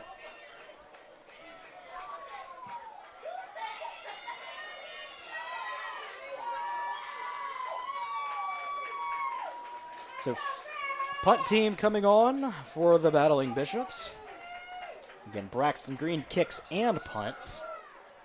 Back deep to return for Ferrum is Justice Dorsett. Snap is low, but Green fields it and gets the kick away. It's a high spiral, fielded at the 19 by Dorsett. Dorsett coming towards the near side. He's got back to 20, and he is dragged down right there. So not much on the return. Certainly ran a lot further than he got credit for going. It'll be first and down Ferrum at their own 20-yard line.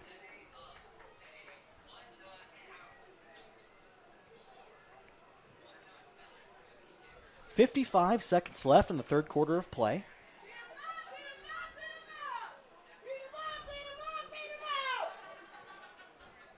And it'll be first and 10. Wyatt takes the snap. It's a handoff to Holland. Holland up the middle. It's about 4 yards, and that's where they're going to spot him at the 24.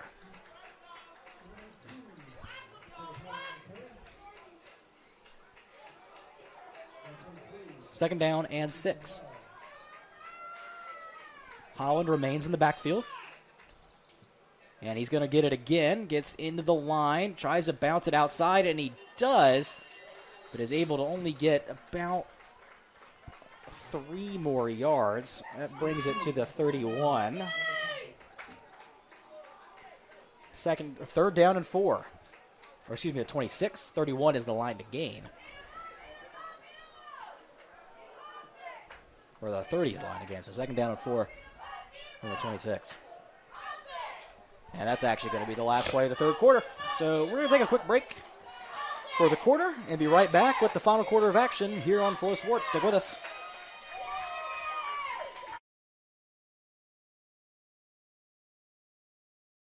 Very important to me, and North Carolina Wesleyan University was the perfect fit. I get to work closely with faculty, learn practical skills, and make a difference through various student organizations. My favorite part? Living on campus with my cat Salem in their pet-friendly residence hall. North Carolina Wesleyan University is regionally ranked based on academic performance, affordability, and its top 10 online MBA program. North Carolina Wesleyan University. Personal, practical. Complete your degree in as little as 12 months. Enroll today. North Carolina Wesleyan University. Personal, practical, purpose-driven.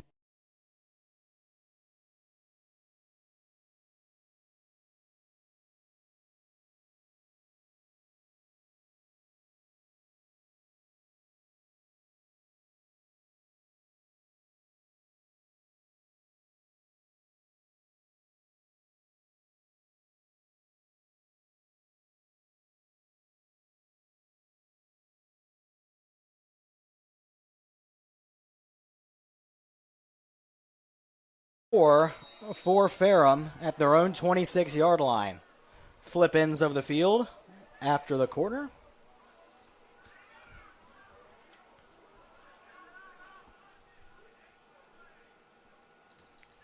And it's going to be a pass as Wyatt drops back, and it sails over the head of his favorite target, Woodruff. And that'll bring up fourth down, and the Panthers are going to send out the punt unit.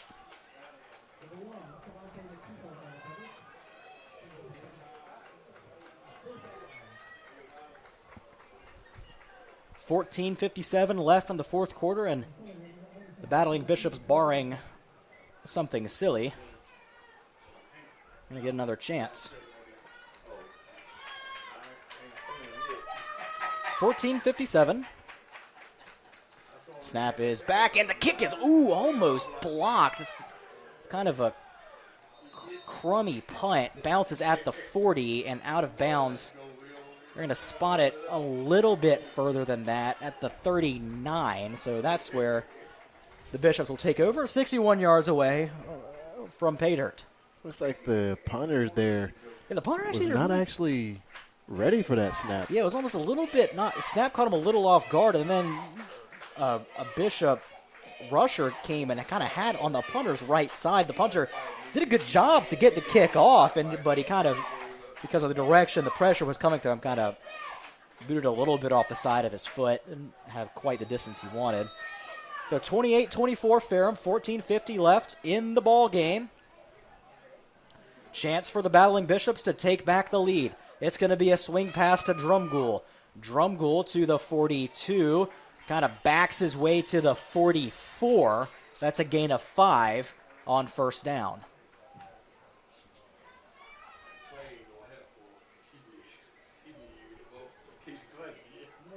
Drumgoole, at the end of the third quarter, had been targeted 18 times. He had 11 catches for 176 yards, but they're trying to throw to him even more than they have, and they've been able to do it a whole heck of a lot. And when you have a freak athlete like Drumgoole who just seemingly just doesn't run out of stamina. Hirschman drops back. He's looking. Now he's going to step up and take it himself. He's got the 50, and that's a first down on the 6-yard scamper. 1st and 10 for Wesleyan. Well, that puts Hirschman that actually breaks him even, I would say. Yeah, Hirschman's been facing some pressure today, and that time he did a good job stepping up and avoiding it and finding a positive play. So they actually gave him 1 more yard than I did. They mark it at the 49. So 49 yards away from a Wesleyan lead. Let's see what they can do. Hirschman's only rushed 1 other time this game, and he had a loss of 7, actually. So, and that, I think, was a sack. That was the sack fumble because, in college they don't count. In the NFL they don't count sack yardage against your rushing total, but at this level they do. First down rush to Bird. Gets 3 yards, maybe 4. Yeah, it is 3. The ball's at the 46. Hirschman gets the play call. Now walking back towards the line. Play clock at 21. Plenty of time for Mr. Hirschman to get settled. Chaz is ready, and the Bishops are ready. 2nd down and 7. Hirschman takes the snap, fakes the handoff, looking for a man, and it hits the fullback in the face mask and pops up. He caught it and gets closer to the original line of scrimmage. He lost 2, but the way it kind of popped up off the face mask of the fullback, that's Kane Walker, could have been worse. So 3rd down and 9 after a loss of 3. it's just good awareness by him to be able to track where that ball was as soon as he seen that it hit off of his face mask. Because that could have for sure been the way an it pops up. interception. Anytime you see a ball pop up like that, you're thinking it might be headed the other way, but Bishop's fortunate. Desmond Lee, the receiver, goes in motion. Hirschman takes a snap, drops back to pass. He's going to step up in the pocket. He's got room to run, but he's going to throw to Drumgoole, who makes a diving catch at the 30-yard line. Ferrum asking for an incomplete, but it looks like Drumgoole was able to get his arms up underneath. I do believe that's the right call. It looked like he just kind of put his arms flat on the ground and let that ball just fall right in. 1st and 10 at the 30.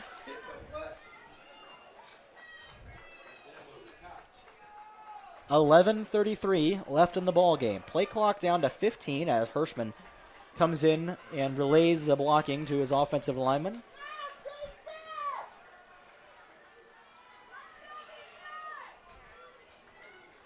Hirschman in the gun, takes the snap, fakes the handoff. He's going to sling it out to Drumgoole. Drumgoole's got the 25 to the 22-yard line, a gain of 8.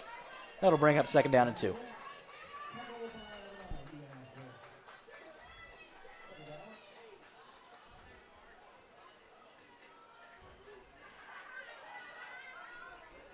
$10:55 remaining. Hirschman relaying the play call to his men. 2nd down and 2. Bird, the tailback, to the left of Hirschman. Hirschman takes a snap. It's a handoff to Bird. He has the 1st down at the 20 and falls forward to the 18. That's a gain of 4 and a 1st down.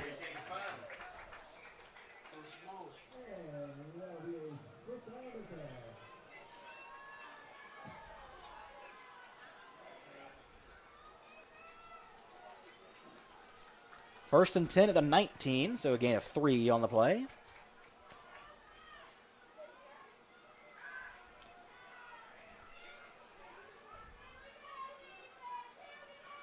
Hirschman takes the shotgun snap, looks to his left, and now will throw left to Drumgoole. Drumgoole takes it towards the middle of the field, gets to the 13-yard line, a gain of 6, but there is a stoppage for a flag, I believe. As of now, it's 2nd down and 4, but we'll wait for the signal. It's an illegal hands to the face on Ferrum, so that's a 15-yard penalty and an automatic 1st down. If you're a Bishop fans, you're happy to hear that one. So actually, that's going to be half the distance because the ball was at the 19. So it'll put the ball, it's half of 19. I didn't go to school for math, folks, so we're going to have to think here. Half of 19 would be 9.5. So that should be 1st and goal from just inside the 10, I think. Yeah, it is. It's 1st and goal at the 9. How about that? Hirschman takes the snap. He's got Bird. Bird, not a whole lot to be found in the middle of that defense. He maybe got a yard, if that. Looks like there was a miscommunication there between Hirschman and Bird. Don't think that play was actually intended for Bird. Nope. Looks like maybe some sort of zone read, and I don't know if Bird expected to keep it. Whatever the case, ball up to the 6-yard line, 2nd goal.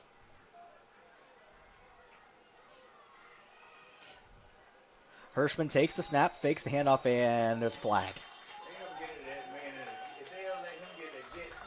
Looks like a false start, but we'll wait for the ruling. That is, in fact, the call. So that'll back the Bishops up to the 11.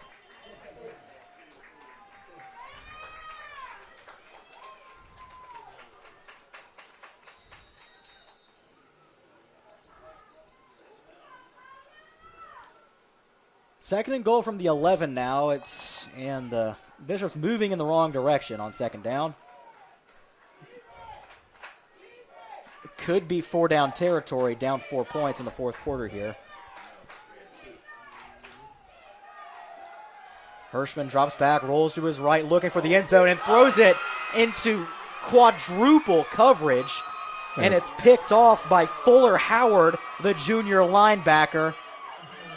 And that will give Ferrum the ball back with a 4-point lead.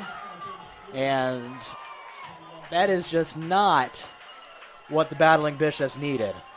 Was not a very smart decision there by Chaz. I think it would have been a better shot at just throwing that one out of play. Yeah. I mean, that's just trying to do a little bit too much, and you still have a down to play with there. Yeah, I agree. And even getting a field goal out of that would have been better than what's just happened. Because you got it to 1 point, then if you get the ball back, another field goal wins you the game. I mean, anything better than turning the ball over there. But nothing to be done about it now. It's 1st and 10 for Ferrum at their own 8. It's going to be a handoff to Lee. Lee spins away from some tacklers, works his way up to the 13. It's a gain of 5.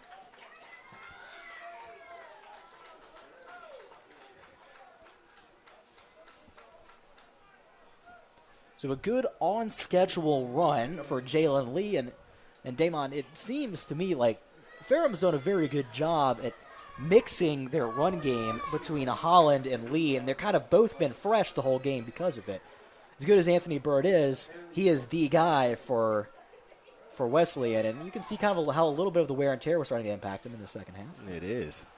And Lee's going to take the handoff again. He gets away from a tackler, but there's a flag on the play. Looks like this was going to be brought back. Yeah, it's in the territory of a holding.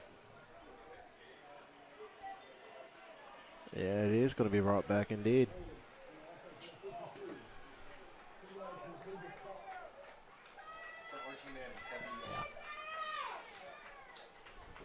So, 2nd down and let's see, we're waiting for the spot. They're still discussing where to put the ball. I think there's a question of where the holding took place, because if it was downfield, it's from the spot of the foul, but if it's behind the line, it's from the line of scrimmage. So it's 2nd down and 9, so it was about 5 yards down the field. But a missed opportunity for Ferrum. It's been the story in this game. There have been it's been a little sloppy with the penalties.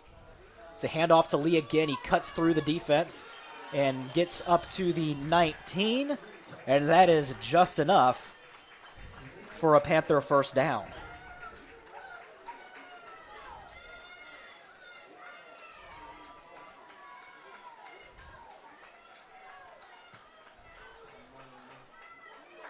.8:02 remaining. Now the clock running again.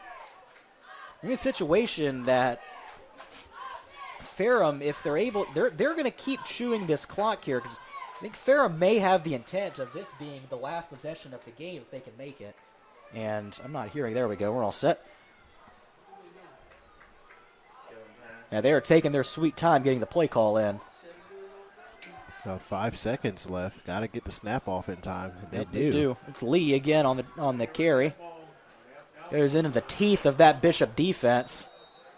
A little bit of jawing after the play again, Damon. After a run for no gain. Maybe actually a loss. Yeah, lost a yard. The second down and 10.5, 11.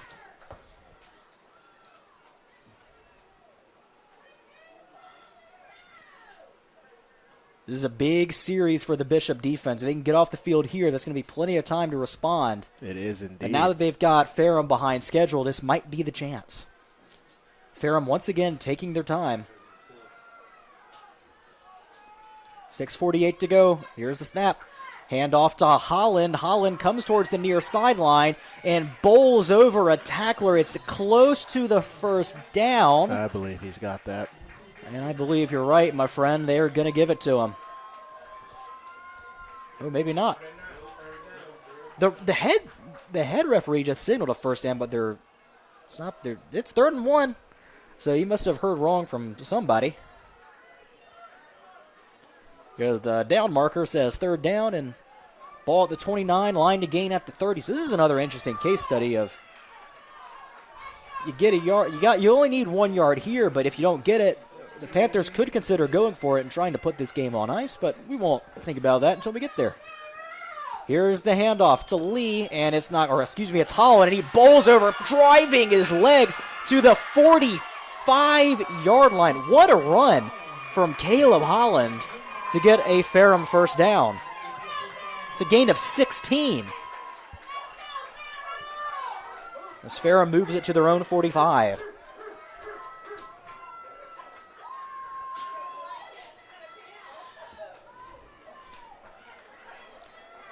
5.5 to go. Bishop still have a chance to stop this Ferrum team and get back on that board.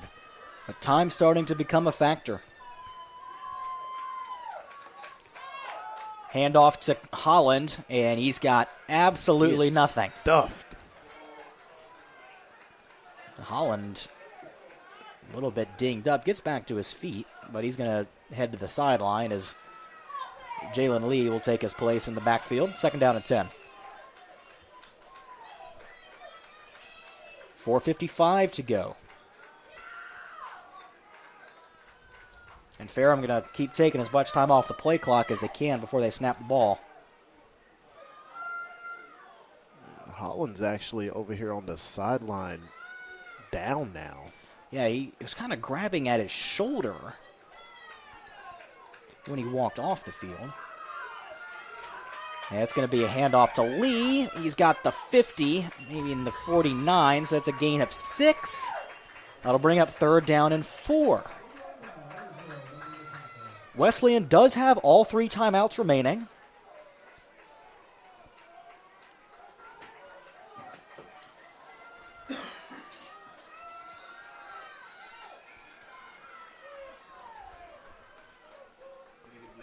Play clock down to 18. Game clock down to 4 minutes.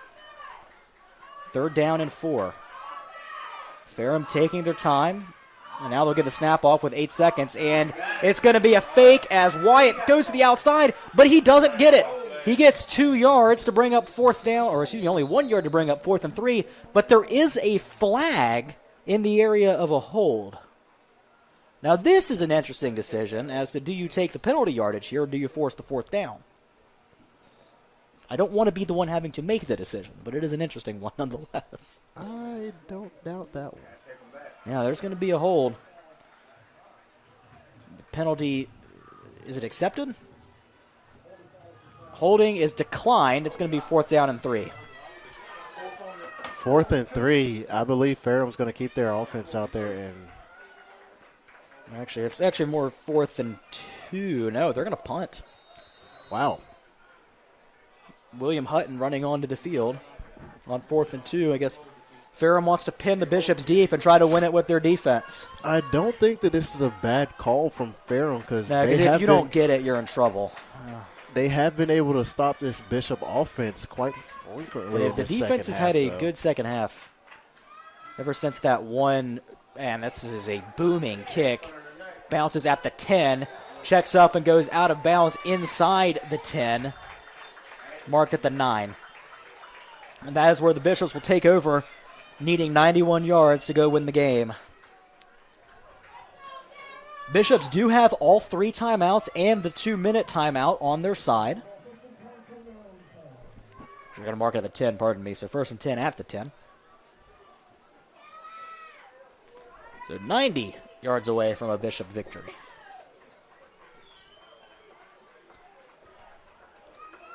.328 on the clock. Imagine we will see a lot of targets to Christian Drumgoole here. Hirschman takes the snap, and he is looking for Drumgoole, and it is Did he catch caught. That?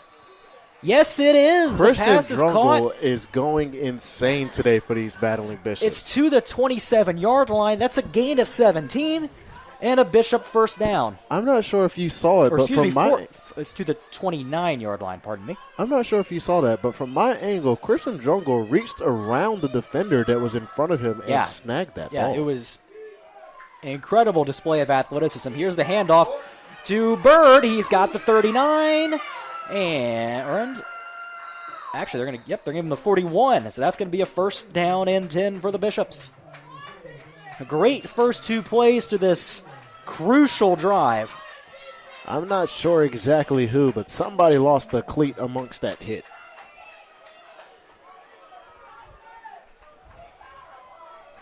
.230 to go. See if the Bishops want to get another playoff before the timeout. I imagine they do. 1st and 10. Ball at the 41. Hirschman drops back to pass. Steps up in the pocket, and he is sacked.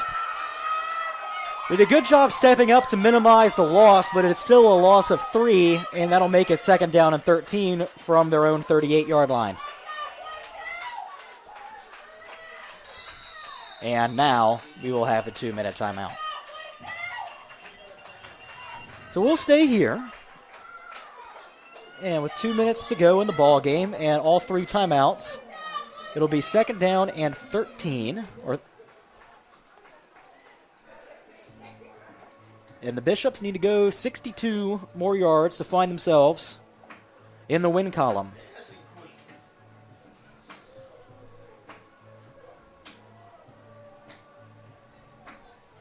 So gut check time for the battling Bishops who played a really solid game, but some costly turnovers in that 3rd quarter have them in need of a comeback late.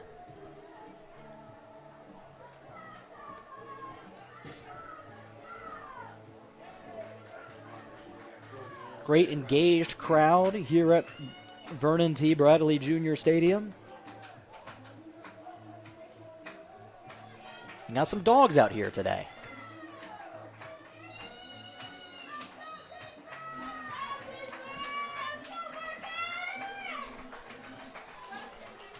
There's plenty of time, but Bishop's got to make the plays.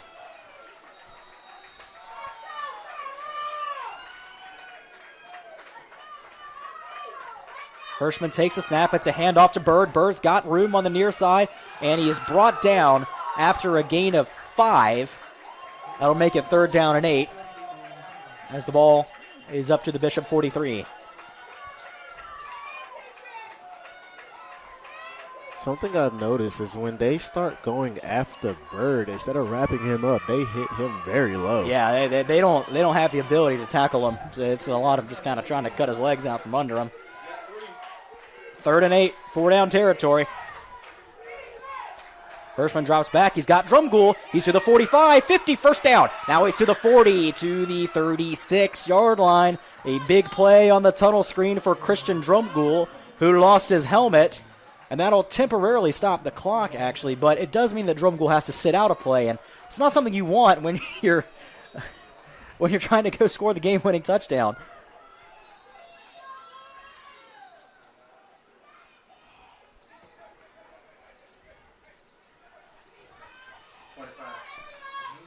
Just 1:10 left to go, and actually a defensive timeout has been called by Ferrum.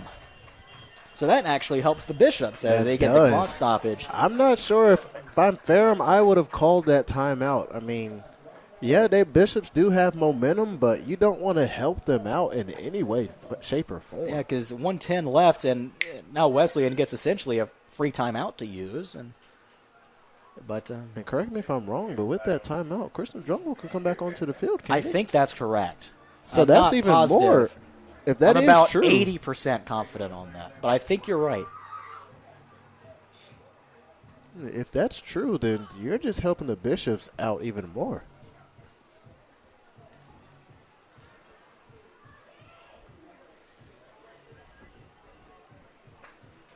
$1:10 to go. Ferrum 28, Wesleyan 24.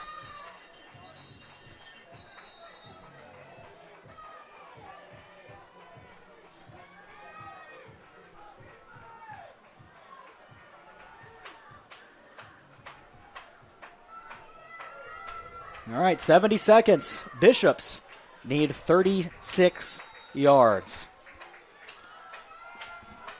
What combination will they use? And you're right, Drumgoole back out on the field. It's going to be a handoff to Bird. That's why that timeout was so key, because now Wesleyan can do whatever they want with their offense. They're not constrained to just having to throw the ball. 53 seconds to go. Clock still running. Wesleyan, all 3 timeouts remaining. 2nd down and 4 at the 32. Drumgoole in motion. Looks like it's going It's to be a handoff to Bird again. I think he's short of the 1st down. We're going to see a Wesleyan timeout. Yep. The clock now down to 35 seconds.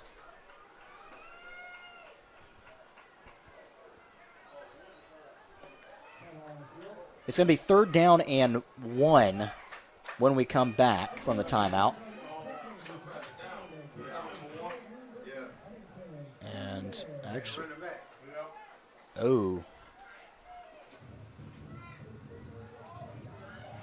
yeah, this is not good. Anthony Bird is down injured for the battling Bishops.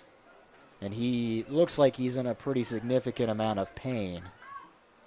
This is not what you want to see at any point in the game, Damon, but even less so with just 35 seconds to go. No, it does not look very good as Bird is actually shaking around.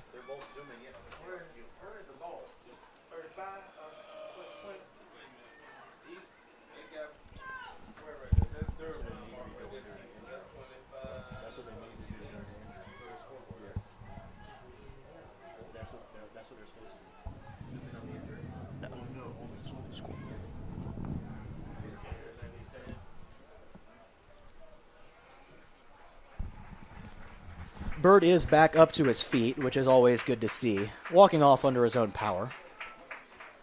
Gingerly, but his own power nonetheless.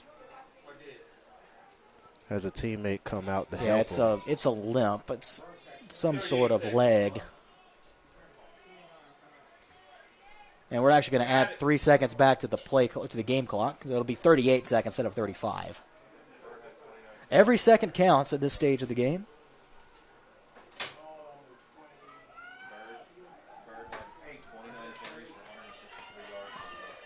So Bird, 29 carries and 163 yards on the ground before he went down with the injury.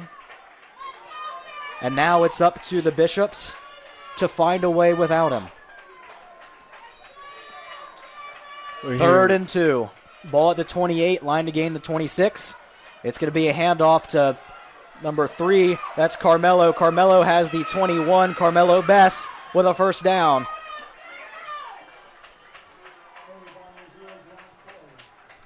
31 seconds remaining. Clock temporarily stops. And now they're ready to go on the ready for play signal.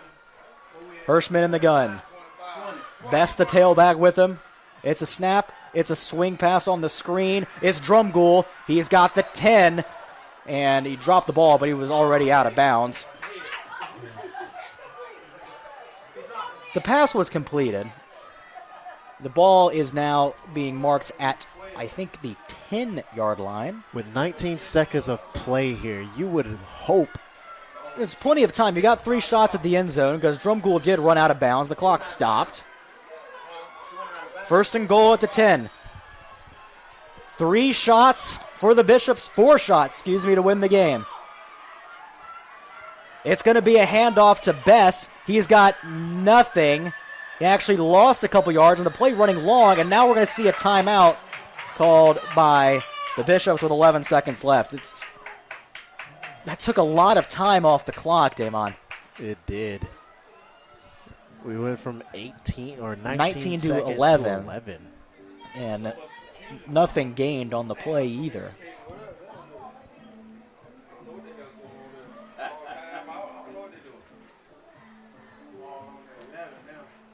So it's actually a loss of 1 on the play. 2nd and goal from the 11. Though I don't think the down matters so much now as how much the time does. How many shots will the Bishops have to win the game? And I got to imagine the name to look for is going to be Christian Drumgoole. Frank Wells a target as well. Marty McKnight and Ramir Anderson all going to be looking to get open in the end zone. I don't think, well, there is timeout, so you can go short of the goal line, but. And Wesleyan only has 1 timeout remaining now. It's showing us 3 on the clock, but that information from our SID, it is in fact 1. So, imagine all the shots got to go to the end zone here. 2nd and goal from the 11. 1 receiver to the near side. It's Ramir Anderson. It's Desmond Lee and Christian Drumgoole to the far side. Hirschman in the gun, takes the snap, drops back to pass, looking towards the left, throws it towards Lee in the back corner, and he can't haul it in. He made a diving attempt, and as he fell to the ground, it popped out of his grasp. That'll be 3rd down and 11. Only 4 seconds came off the clock. You still might have time for 2 plays, depending on how it goes, but man, what a chance that was for the battling Bishops. And now Lee a little bit shaken up. I wonder if he got the wind knocked out of him. But he's going to stay in the game. Receivers to the near side are Wells and Anderson. To the far side, Drumgoole and Lee.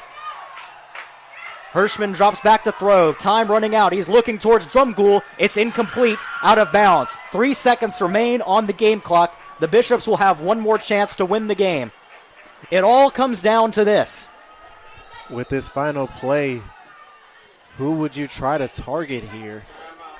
I imagine the primary read is Drumgoole, but with how much damage he has done, we know that that is going to be high alert for the Ferrum defense when it comes to number 0. And it looks like on that last play, Drumgoole actually had one person man marking him, and the other one just sitting in a zone to where Drumgoole was the high safety with support for the corner. But it all comes down to this. 3 seconds left and 4th down. This one will either go or it won't for the battling Bishops. With 3 seconds to go, this is starting to get very exciting, folks. Last time out of the game here. Last drive, last play. It's been an exciting game with the score being 28, Ferrum 24, Wesleyan. We're about to see how this game is going to unfold here in the home opener at Vernon T. Bradley Jr. Stadium. Everybody on their feet, on the hill, on the bleachers, behind the end zones. Not a butt in a seat. Not even the ones in the press box. Nope. Everyone's on their feet trying to see the ending of this game. 4th and goal from the 11. Here goes nothing. Hirschman drops back, looking towards the near side. He's got a man, but it was overthrown. Intended for Wells. No flags. And Ferrum comes into Rocky Mount and comes back from a 10-point deficit to take a 28-24 victory back to Virginia. A tough ending for the Bishops, but a great game nonetheless. It was a great game, and I would honestly say, even though the Bishops did not get the ending that they possibly could have wanted in the home opener, they can still hold their heads high. Just a few costly mistakes here and there that has cost them to lose this game. But if you're Coach Filipkowski, I would be proud of these guys as they put up a hard-fought game for 4 straight quarters. I agree, Damon. It's, sometimes you make hard plays and you come up just a little bit short. A couple costly ones went against the Bishops today, but the good news, you clean those up, play a better game, and you got plenty of wins left in front of you. So we'll wrap it up here from Rocky Mount. For Damon Hardy, I'm Curran Campbell. Thank you for listening and watching on Flow Sports today. We'll see you next time. See you guys.